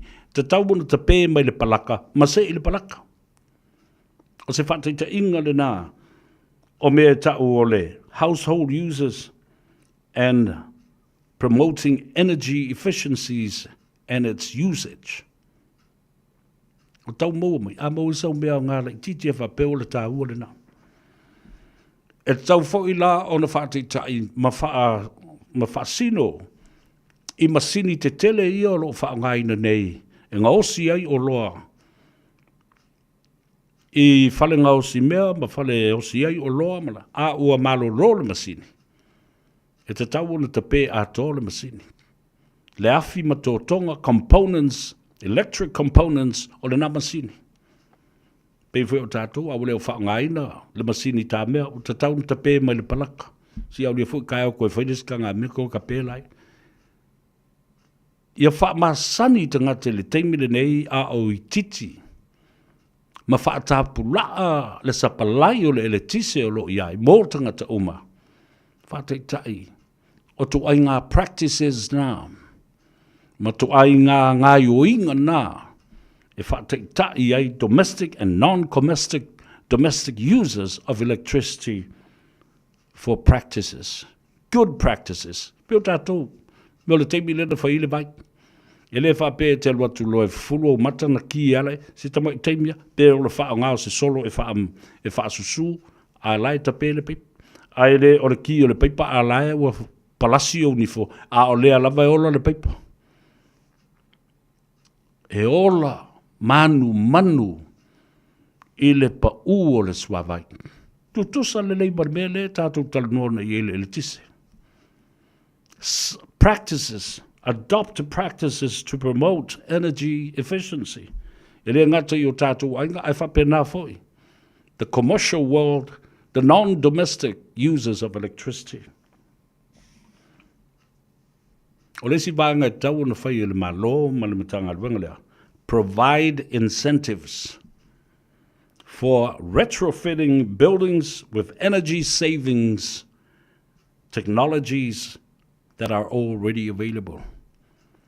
I lātou uma lātou te whaia le ngā ioinga leo le sefe, ma le whaasao le ele tise, ma le whao ngāina, whaatāpu laa, whaasoasoa le lei.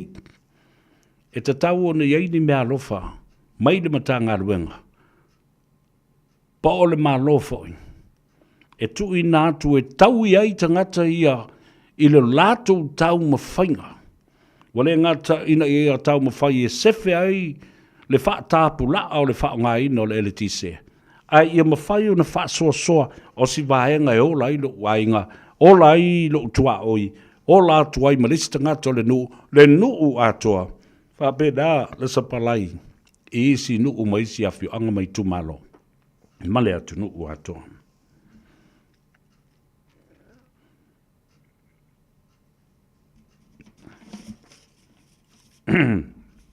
Wainga lona whae tā wutele, o le pepa le nei. Demanding response, programs and educational for both domestic users and non-domestic users. Mos whate te ingala. Ina ia iaini porkalame whaaha o a onga. Porkalame wha o onga le nei mō tangata lau tele o le atunu atoa o i lātou o ainga, whatasi ai mo i lātou. O loo ngā lulue ma whao ngā ina, whale te tele, ma whale whai ngā ruenga, whale ngau si mea. A o le teimi wa māua lunga ai le, whao ngā ina le tise. During peak hours to reduce electricity usage. O le teimi sili a leo na whao ngā ina ai e tangata malama le tise. A o leo o tā ofi ai ma poloka ngā ruenga, se ia maea ngā ruenga, a isi whale whai ngā ruenga. Ona a mata leo le tātou ngā ruenga. Awa a tau whai yola whaatasi uma masini le teimi e tasi, ma le lā foi whale whai ngā ruenga. Ma le lā whale ngosi o loa, i le teimi e tasi, ai tātou te tutu uma, i le no whanga e tasi, ai tasi le sapalaia. Sapalai o le eltisi. E le ngā whatia. E le sapalaia le mana ongo whale whai ngā ruenga e whāpe lima ia. E tutu whaatasi i le lau ele e tasi. Olono winga, a timetable and schedule needed to be worked out, rescheduled. Le atau whai yola uma la tātou masini, male mana o mi o le ele tise lea, i le taimi e tasi, i le itu la e tasi, i le aso e tasi. Olona winga, e fua le whao ngā ina, ma le taimi o la isi a tau a mio, umatu o tau a ua, whaititi ai le ngā ruenga lesi whale. So it needed a lot of coordinating programs and communication well. I fwoi ngā lua i o pūlenga o company te telema, lātou mawai i o le whesota inga wāwāla lata lea, i le vāle lei. I le vāle lei. Wawe utoi oso mai i le upuleo le vā. I le leila amata la le mātou ngā ruenga. E umai leono i tū la. Ona amata leo la utou ngā ruenga. Alafo o tū teimi awa no i te ngata whai ngā ruenga e tāpena pena ai. So it comes down to the common sense that prevails between people, that manage people, manage time, and manage resources. Le vale leile nao le au mai, na utusia i le lipoti lea. Wana o se approach and response to the dilemma and also the turmoil that we are facing right now. So, it's about addressing the resolution and solving a problem. Avatu ai le bali, tatia la ia leo suenga ma le tamwhainga le atou sa vea. Ka kia mai fo isi palangi e mawhainga la tu whao ngai na ma adopt. Introduce and use pricing models to encourage off-peak energy consumption. I le vale leila lea ua whai nei maisi company e 5 peono le tutu whaatasi ai nei vaitele a tātou whale whainga luenga ma whale ngau si mea. Wa tātou mari lia i le whainga lea e tu mata manga i tū la o lea whale whainga luenga ma lea whale whainga luenga wa uma ola mātou malo lo mo le ono i tū la ai whai si au kou a mio mo lesi whaasolo atu ai si whai le ono i tū la a lesi whale whainga luenga. O ina e ma whai e le matanga luenga. O na whao ngā lana whao tautanga poto male ata mai. E tu ina atu ai me tau incentives. Langa a whai nei e whea ei uma ma whiola atoa masini a whale whai ngā ruenga nei e 5 peono i le taimi e tasi. E au noa ma se lātou. Tala noanga ma whetu na i ei muni au i le taimi e amatailesi company ma le taimi amatailesi company. E iai la mea lofa na. Incentives na wa tu inatu. Po o se tulanga o tupe. Ia po o se vaenga foi. E ola fua ai le latu e le tise i seisi taimi e lava elsa palai. Nai mea lofa whapena e whaalotu tele ai pūlenga o company. Ma whale whai ngā luenga nei ina ia ngā lulue whaatasi le vale lei. Awa ua avea foi le vaenga lea o le theola au wa i whiau wa i ngā ia whale whai ngā luenga nei.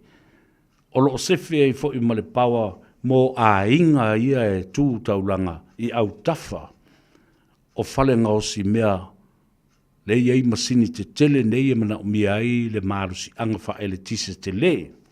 E ola i fo i le domestic user of energy. Whainga lima. Encourage a program for energy storage solutions. Storage, lela wa tātou o wa umaleleina o whaalongolongo. Ele a fo ile SOE le na fai. Ele i tatai te lea i tua le talanoa i le mata upu le nei. Ile taimi e lava i le sapalai o le ele tise i le atunu u atoa. Sa tele le ele tise e whaalu le au ngā e alu fua e mai mau. O le mea o lewa na te tau na iai, se pola kalambe. Ma se vaenga, wa umona tāpena, e stoa iai the unused energy. Po ole excess energy. Le ele tise lea ua iai nei. O le ua whao ngā lisi vaenga. O ani fuafua ngā duaru mamao le malo, lātou te fausia ai foi. Se me teu iai de ele tise lea, wa le whao ngā ina. Ai teu iai mo se teimi le tū mau. A iai lo na mana onga e mawhai ona toi whaasoa mai le stored energy nana. Ta ua le mele nā le whaafonga mai ele minsta. Invest in large-scale battery storage systems. Matua i lau mai, maa te tele, lea o lo o stoa i ai, le malusi anga whae le tise. Whaalu i ni tupe. Ioe, nā fuin whai mai e ono sifur miliona, ma fit sifur miliona, ma whetaua inga ma pisa sol wha meu le lopo oi, waru ile ngā kupe. Invest in large-scale battery storage system to share and to store excess energy generated during low demand periods. Tele taimi, e lai titile mana onga a o te le sapalai. O le sapalai la le nā ele o whao ngaina, e te tau o na teu malu i se no whanga. E toi a apa i ai le company, po ole malusi anga whae le tise. E ma whai ai. Ona toi whao ngā ma toi wha so soa. invest fa'alu tupe in research into energy store technologies. Awe stato investment I company o lo whaatino ina a lātou suenga e mawhai ai ona teu malu le malo si anga wha ele tise e le o mana o mia ma wha o ngā ina le taimila nei. Po tele company lātou te whaia mena pei no o watu se investment e tusa male sila I se system atoa wa uma ona whai iaia le blueprint pe o le blueprint a tangata whauwhale builder's blueprint Wai loa uma vaenga ia. Pei I o le electric system ai lona pola kalame o le technology male computer e diagnose ai tu sa le usu e le fo mai po la bele ma fu le mai. Ai tilo le system atua wai loa le le tu wai lava po fele mele tu po le fa la alarme o pe ai ia o I vaitele alarme o pe ai ia pia. E ta umbai le system na, e ai company ia lo lato fire research technologies. E adopt ai se system in fire nei loa Samoa. Male au whaingaruenga. E pe mai oi vaitele, ai o eli e fuasaina. Eli e fuasaina. E alert mai le mea. O lae wa pe ma wa vaia ia waia ia na tai e company ia le fia se furu tau sanga talu wai ele ave tonu ni paipa. E pe mai tona I mato I mo li le taftafa o le malai tapolo. Ai o ai eli ngā tai tau mesina ma ngā tai mota. O tō silsila ia. These kind of technologies and system pinpoints an alert system to the exact location. Anyway, taipei au le mea fo le tu lai mai nei me o telefoni. La vetu au I vaitele. E ta tau ona iai le vesota inga le tangata sa tupu e le whaare velave. Ma le telefoni. Malana sota inga I sisi tangata telefoni. Lai teo malu I lunga I tau zia. Le digital malona pou whapena fo le Vodafone. A o lea lava le o nisi sue. Ana uoe au mai peo na watu la ulu I tau le nawa I tau wa leve na maua le tangata. Leve na maua.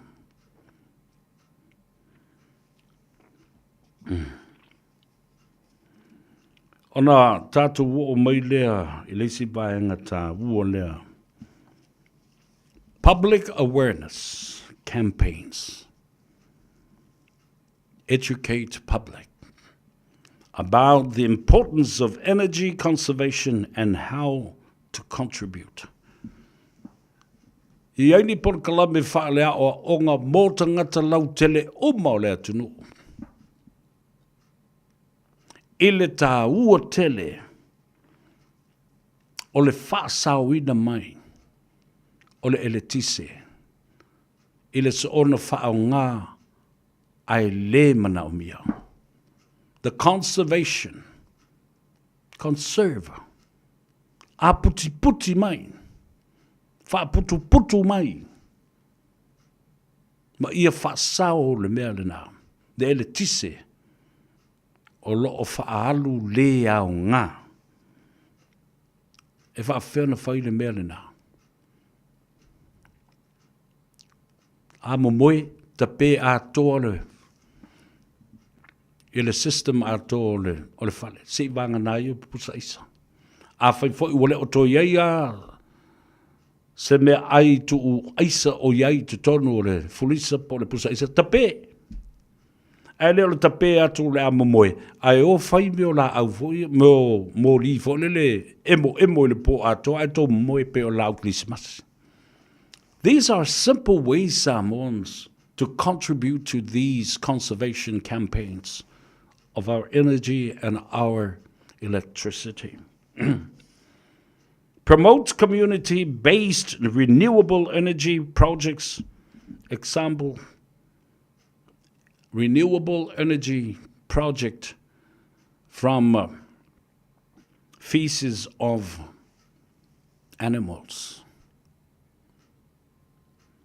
E a whaaloto tele, mauna ia a tinae.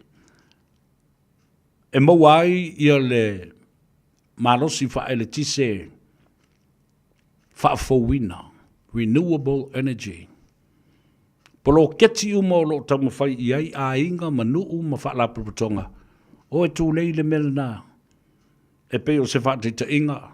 Lea ua mawhai o na whai o ngā umu ma masini. E maua mai ai le kesi.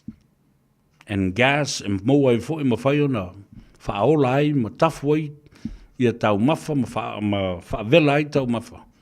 E peo o ngā umu ma masini ia wa maua mai ia lo na malusi anga. I le whao ngā ina ota o mea ola po manu tulou whaafonga le atunu. Ia rautou se sila iai meo whaatoanga fo ia lafu manu. O puaa ma povi ma mea whaapena. Wao a tole o taota tulou whaafonga le atunu. A mea ola ia o manu ma povi ma puaa. Wa ave whaatasi o ile no whanga o leo o iai le masini e li liu mai ai le manongi pā a ota o manu ia. E a vea makesi e mawhai ona whao ngā ina le kukaina o tau mawha. Ma o ngā umu kesi. That is a renewable energy project. Ia whaalotu tele. Ave iei tupe le malo e whesosoni i whaalapu tonga i o lo lato whai le mera ina ia tele le kesi. Ma le manongi o mea i e ola i le mea.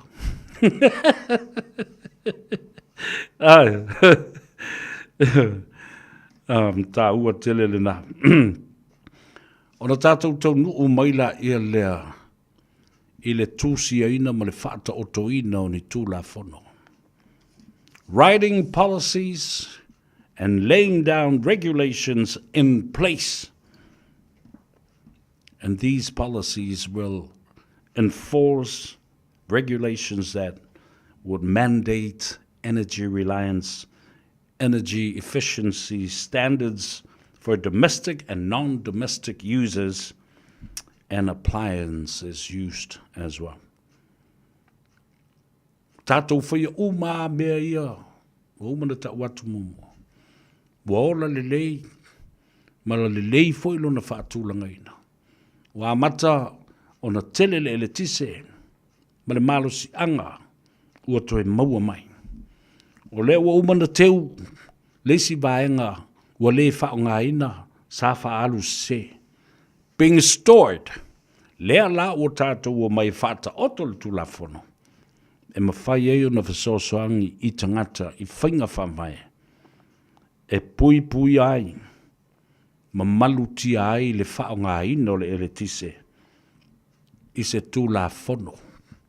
A maua oe wha ngā sēle sua vai ma fulu lau ta avale le sua vai. A o lea, e ola lau whanga au e fulu, e lau ka avale, ale ke loa o le iai le. Le whai titia o le sua vai e te tau, ona tau mawhai le atunu. A le mo waku oe, maua ngā policy, e sala e lima se lau ka la. Pea whape ua wha ngā sēle. Ia le tise por so tusa leia ma tula fono policies and regulations ina iosu sta i tangata na ia wa wina tangata tātou te le pule malosi le whaunga ina le te tau o lea resources ma lea o loa ma lea oa ma lea puna oa whaana natura o loo mana o mie tangata uma ave ese le selfishness mana o tele ma le kea i is tangata mea na ta o lea lofa. O le ala mana tu oe, fufuru lau ta avale il kālongi ke lea lea maolo lau whanga au, a lai pēle peipale ainga la iuta latu. Ia mea lea lolo whanga mea na. Provide tax breaks on tariffs of appliances and renewable energy projects. Nale wingo le talo le na. Whatatia ese la fonga. Whatatia ese tiute. Pe a whai o au mia ni masini e mawhai. Po ni mea whai ngā ruenga a ainga, ma pisinisi, ma company. E fe soasoan iai i polo keti e wha asau ina ai le ele tise. Pe mau ai fo i le ele tise i se marusi anga wha fo wina. Ma lato polo keti e whatino. Tei bāneia, au. Bāneia pe atilutilo e le malo ina o nei loa ila ia lea. There is a personal initiative by individuals and good citizens. Io tangata anu lelei e popole i le tamau a inga ma le manui o tangata uma. E le manatu whapito ma manatu tōtasi i ateia. Malona a inga. Ai manatu ina ia whaasau ina. Le tise ina ia manui ai tangata uma. Everybody. Tātou o mai lea i le vaenga muli lea. Lau tu sial ma taupu lea fuafua i lau tala lea na amatu. A whai wa tātou wonge manatu. Wa tātou wonge fo i le tūlanga o le tomai ma le anga wa a wha pitoa o le toi tilo i le wha le leina. O le masini lea po o le afi lea of this generator, whether the components are needed to be fixed. Wa matua i paso ma fau faunga o le au whainga ruenga. O na tātou tala noa lole le mata upulena o vatua i le aso nafi ma le aso tonai. We negotiate with and collaborate with international partners outside of Samoa. Tātou silingia le visosoani mai a New Zealand, silingia le visosoani mai a Fiti, leo o whai, leo o. I Fiti au mai ai ia malisi mai ai ia tātou afi ia e lima. Tātou wo i Australia, tātou wo, tātou tulipe tātou talanoa i Amerika, talanoa i tātou paanga o malo au whatasi. O I lava lea tunu o iai lana whiangainga ma Samoa, a New Zealand ma le Treaty of Friendship lunane. Nā le tala leo te o ratu mumuluma. Ask for assistance from other countries to assist and share resources and resolutions. O tātou te vai pe whaasua tūlia. Tātou te a apātu i New Zealand lofa mai. Wa iei mātou le palang o le tūlanga pangatia. Ma o mātou iei lalo le whaamalu o le state of emergency. Whaalawe lave mātou ia ma le pangatia wa fia i tangata uma ma ua mana o mia ai. Se lave a I wha nati mo I mātou. Alofa mai.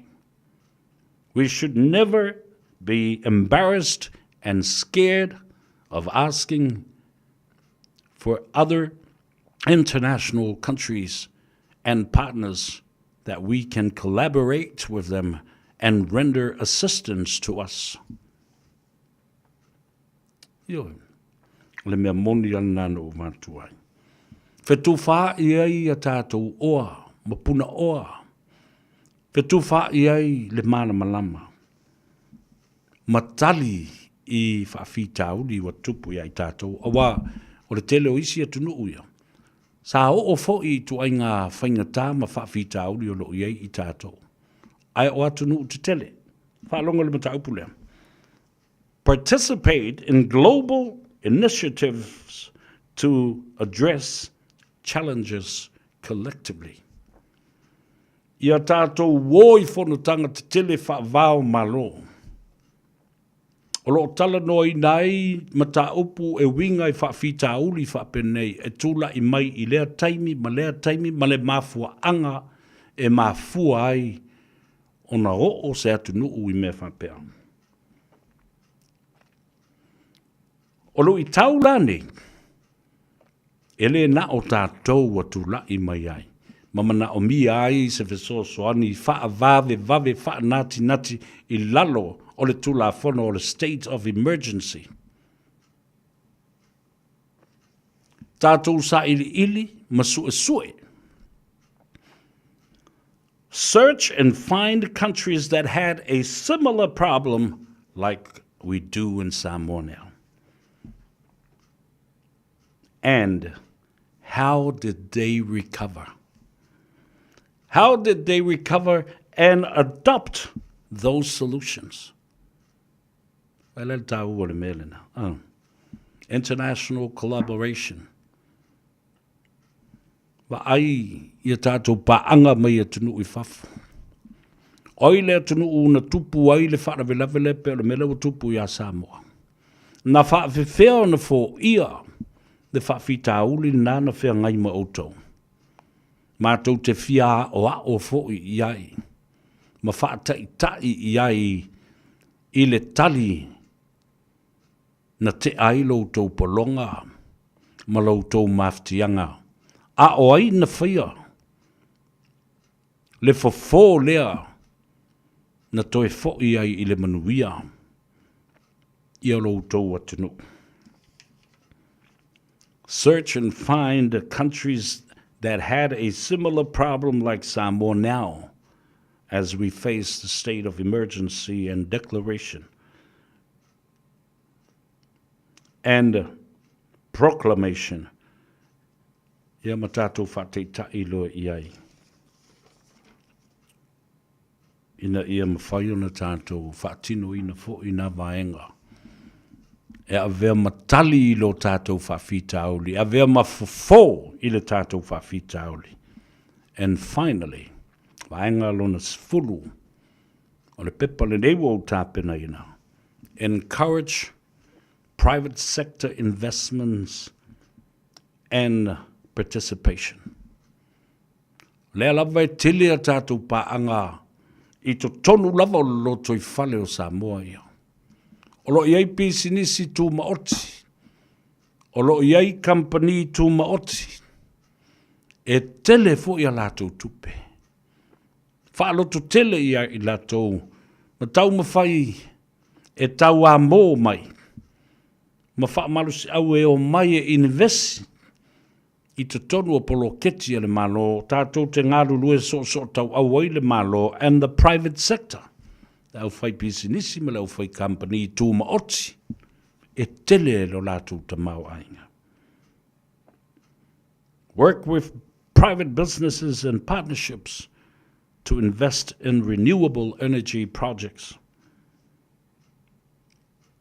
Ngāru lue ma company te tele, collaborate with technical companies to develop systems and innovative energy solutions. Ngāru lue ma company te tele wha-scientisi. O lo whaia lātou su enga isi au wala e ma whai e ona fo ia ni whawhita auli whapenei e toi tūla I mai I le lumana. Elena. Your Honourable Minister of Public Works, Honourable Olofiti Va'ai Sungale Ataua. This paper is for you.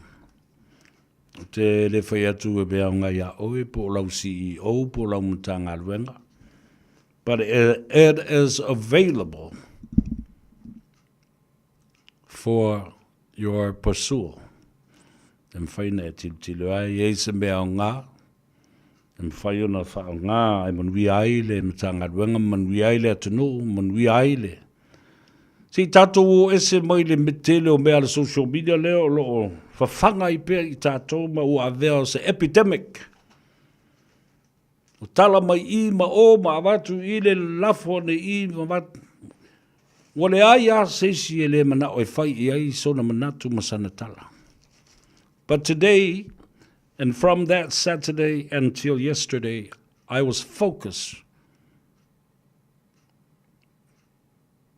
to have a different sort of heart to look into solutions of electricity challenges that we now face. O se mea fōfoi, tātou e se mai tū ainga, ma le lau manu I ai o le kua ia kui a pai ma la whai ma le ama, ngā me le a ngā me kau karango. Ngā o mea kau e fusu ai. Rero to iei se me ai, o manatu tātou sa ili matangi e se awala e wawa ai e le whawhita uli lea. Wau nei whamsinonga ma isi mau me oma, ia e la vivea isi, ai le la vivea isi. A le me la leo o tātou wa fia i nei, e le whawhita uli o le peso o le tise. A fia uma I tātou o tangata ola mātutua se I o ie. O se tamaititi whāto a whānau nei. E o lava I tangata ua whioti. Lale I te tonu o le whare maliu, o le whare mai, linga, po sefo, po ai lava o toi whaisi si whare maliu fōsama. Wa a fia a tō le tise. A fia, aisea. E pēroa o le whare maliu, manongi le oti. O le au ngā a tō le mea. Wa fia. E a fianga le nā. Peo no whai atu o tangata ola ato mai ua maari riu. O no le wala au le atua.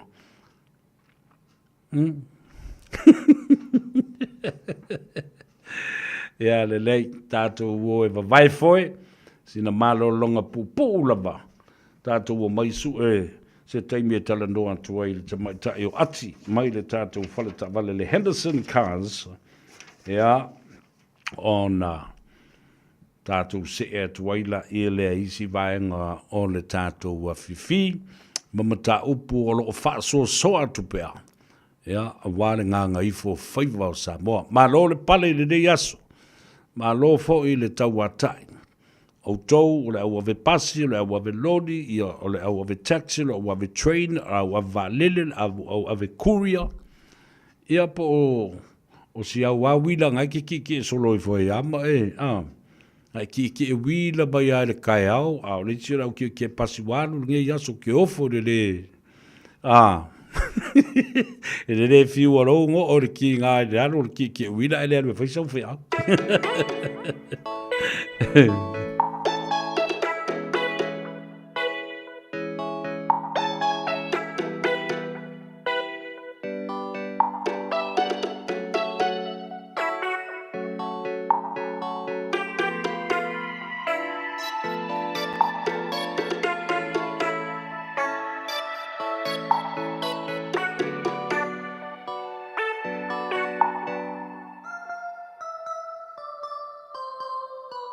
Ta oto maya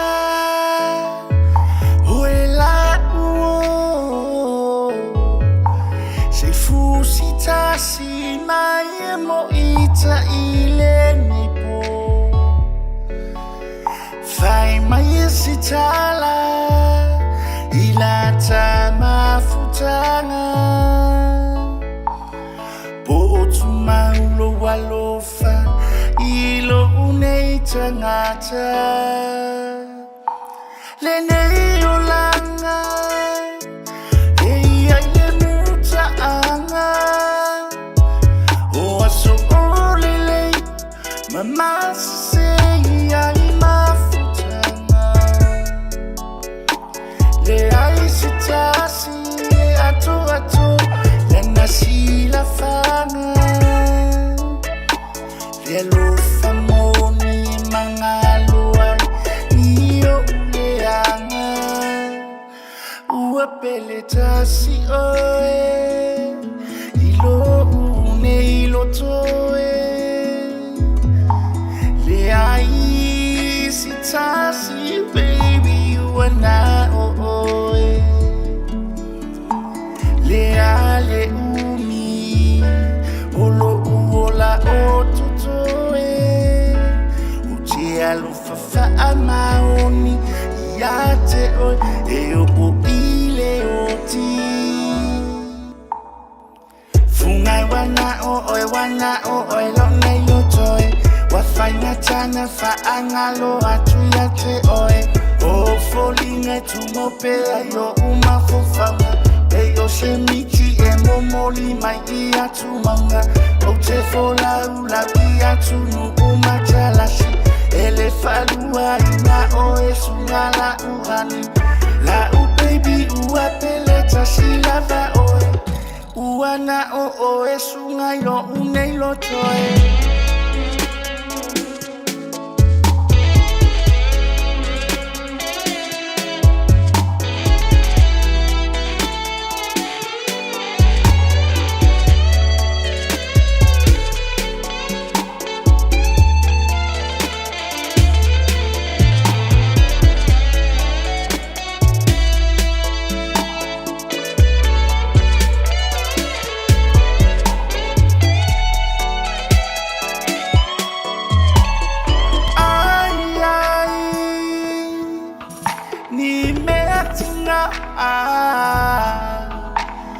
Tala maia moa ule pele tata usoa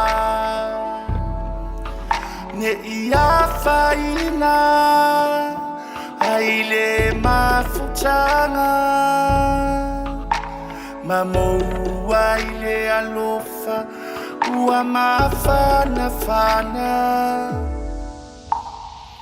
fungai wana o oi lo nei lo toi Wafainga tana fa angalo atu ya te oe O folinga tumo pea yo uma fofanga E yo se michi e momoli mai ia tumanga O te fola ula ia tunu uma chalasi Ele falua ina oe sungala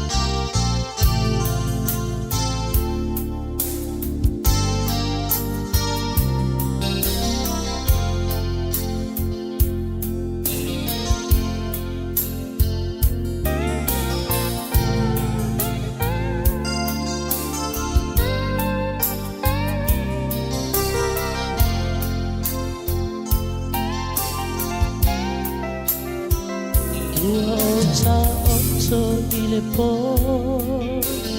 ua laksa ona omoe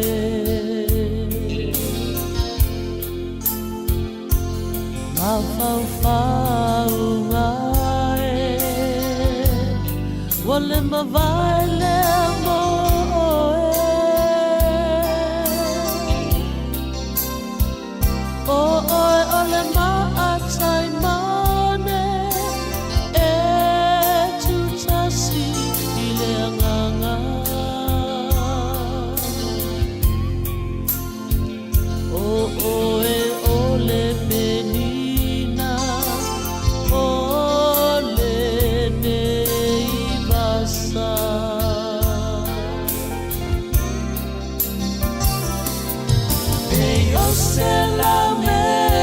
Susulu de ailenganga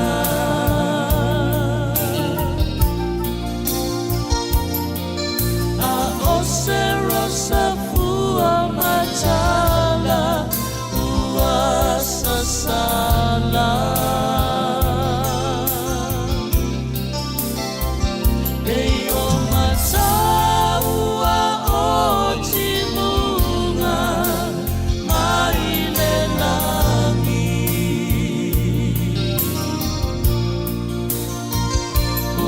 apena lo ualofa uanau nau takia oe hani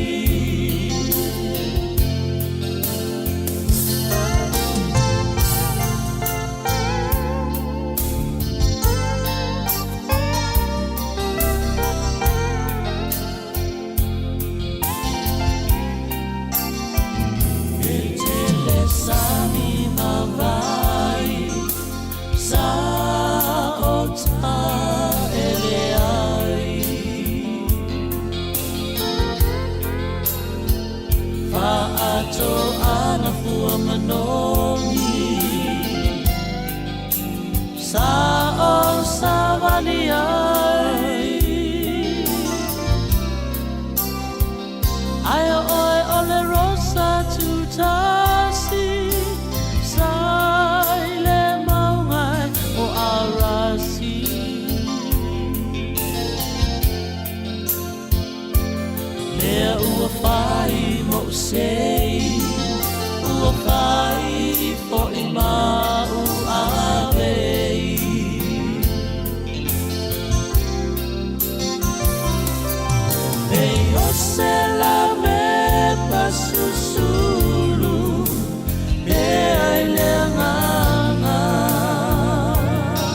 whaapena loa lofa ua nau ta ia oe hani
susulu pealanganga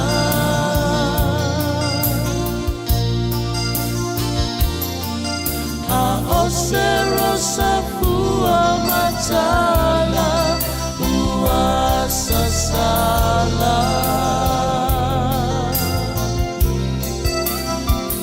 eyo matala otimunga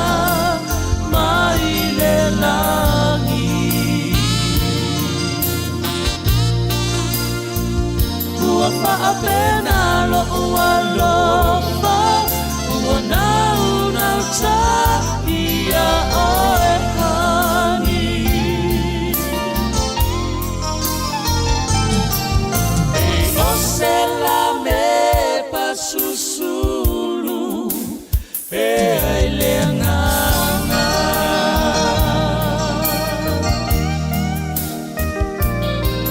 a ose safua matala uasa sala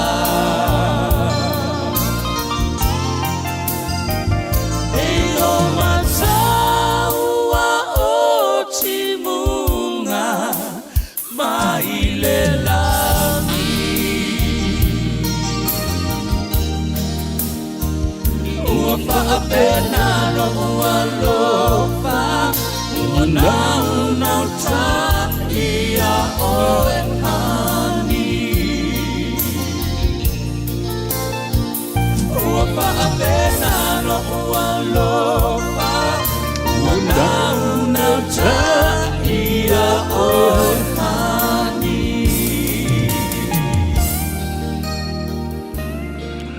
Whawhiwhianga mai le tamaitai o Miriama o le Aniva mai Alaska, la mepa susulu i o mata mou vai. E na ua toe luasfulu ma le fitu minute o na tā leo leitu la e fitu. O le ise tātou fisota inga ma le tamaitai o ati mai le whaleta vale le Henderson Cars.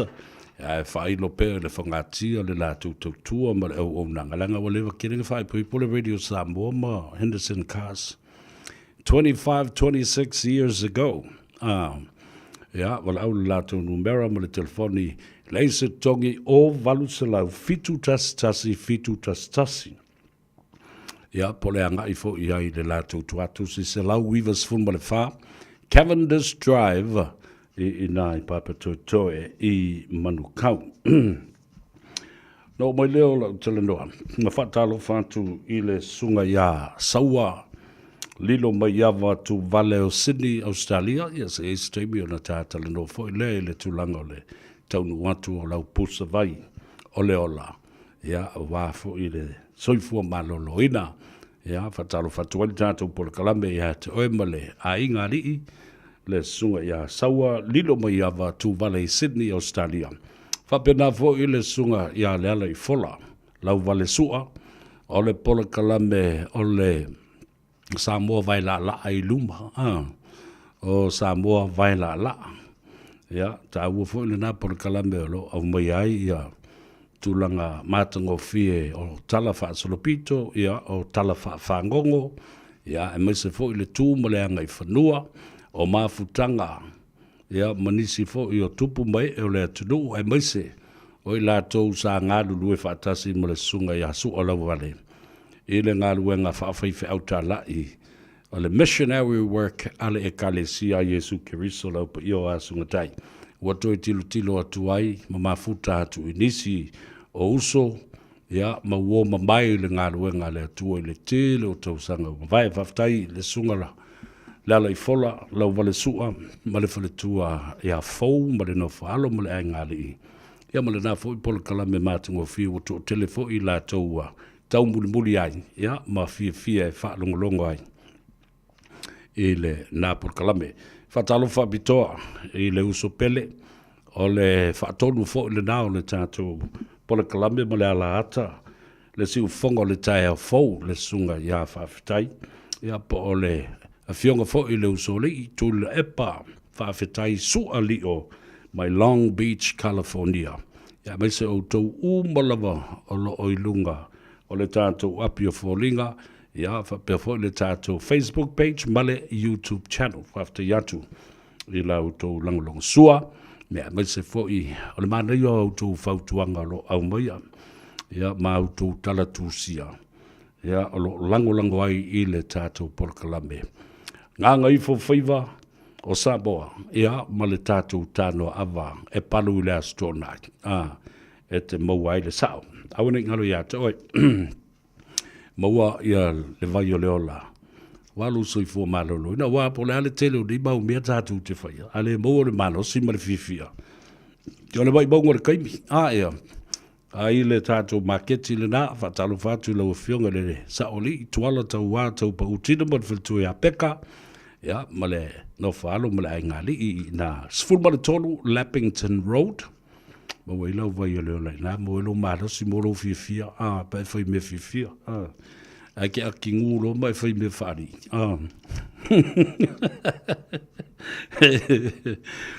Ia, whafta yatu. Sfulu tolu, Lappington Road i Otara. Tātou se e atu Ilesia, tātou Maketi, alo i ai le numero lua sfulu ma le lua. Templeton Place, Glendon, Manurua, o le tua fine a Nive Maria. Ia whapea wholita mai tai o Mareta sa wanga watu le whamalomo le whaftai Nive Maria.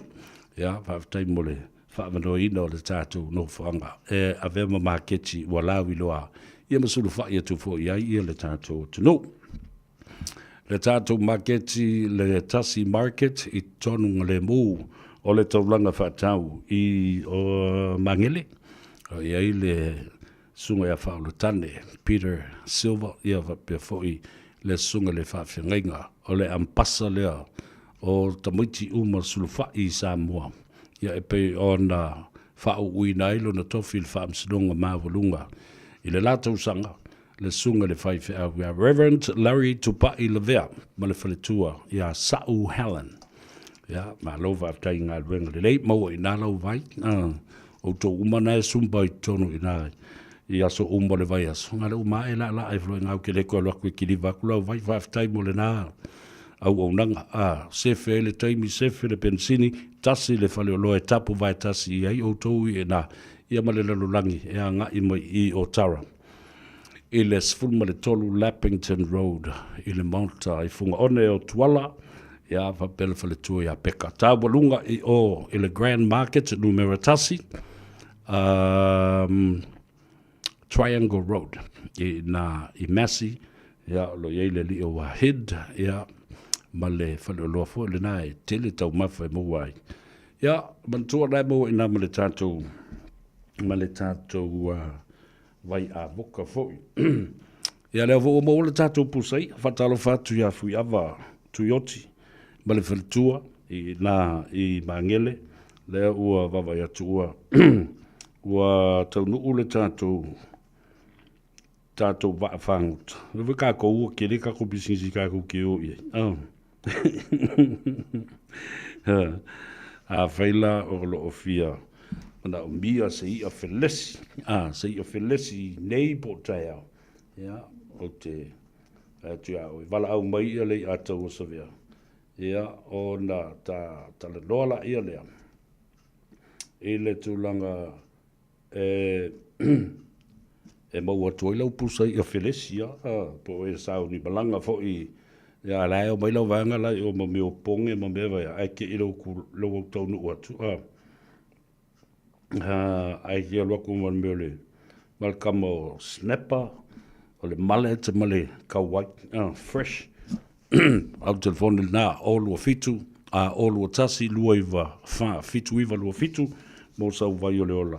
Ia po o sau pusai a fo. A leo le nā, wala au ifo ia lo uso lea pēa whai e te wawe i ai. Mo wai sisi sau pusai a. O lua tasi tolu iwa lua fitu tolu walu. Toi whafonga lumera la tu ilalo. Tu sao e lalo lau whalongo longo belko ingo belo makua lewa ka wakule me mo waile pusai a. Felesi la wale teimile nei whatoa ia whangota e lua. Ole o lua tasi tolu iwa lua fitu tolu walu. Toi whalongo lumera na. O lua tasi tolu iwa lua fitu tolu walu fesili mo tuyoti. Ia lena, tau alunga tua i le tātou pole kalame le nei fo i aso mo le ngā Gagaifo Faiva, le amatango le vai aso le aso lua. Ia, anga le leile atua. Anga luenga o le amata o le sifipo. Ia mo i lātou o lo ilunga peo le ala i le teimi le nei.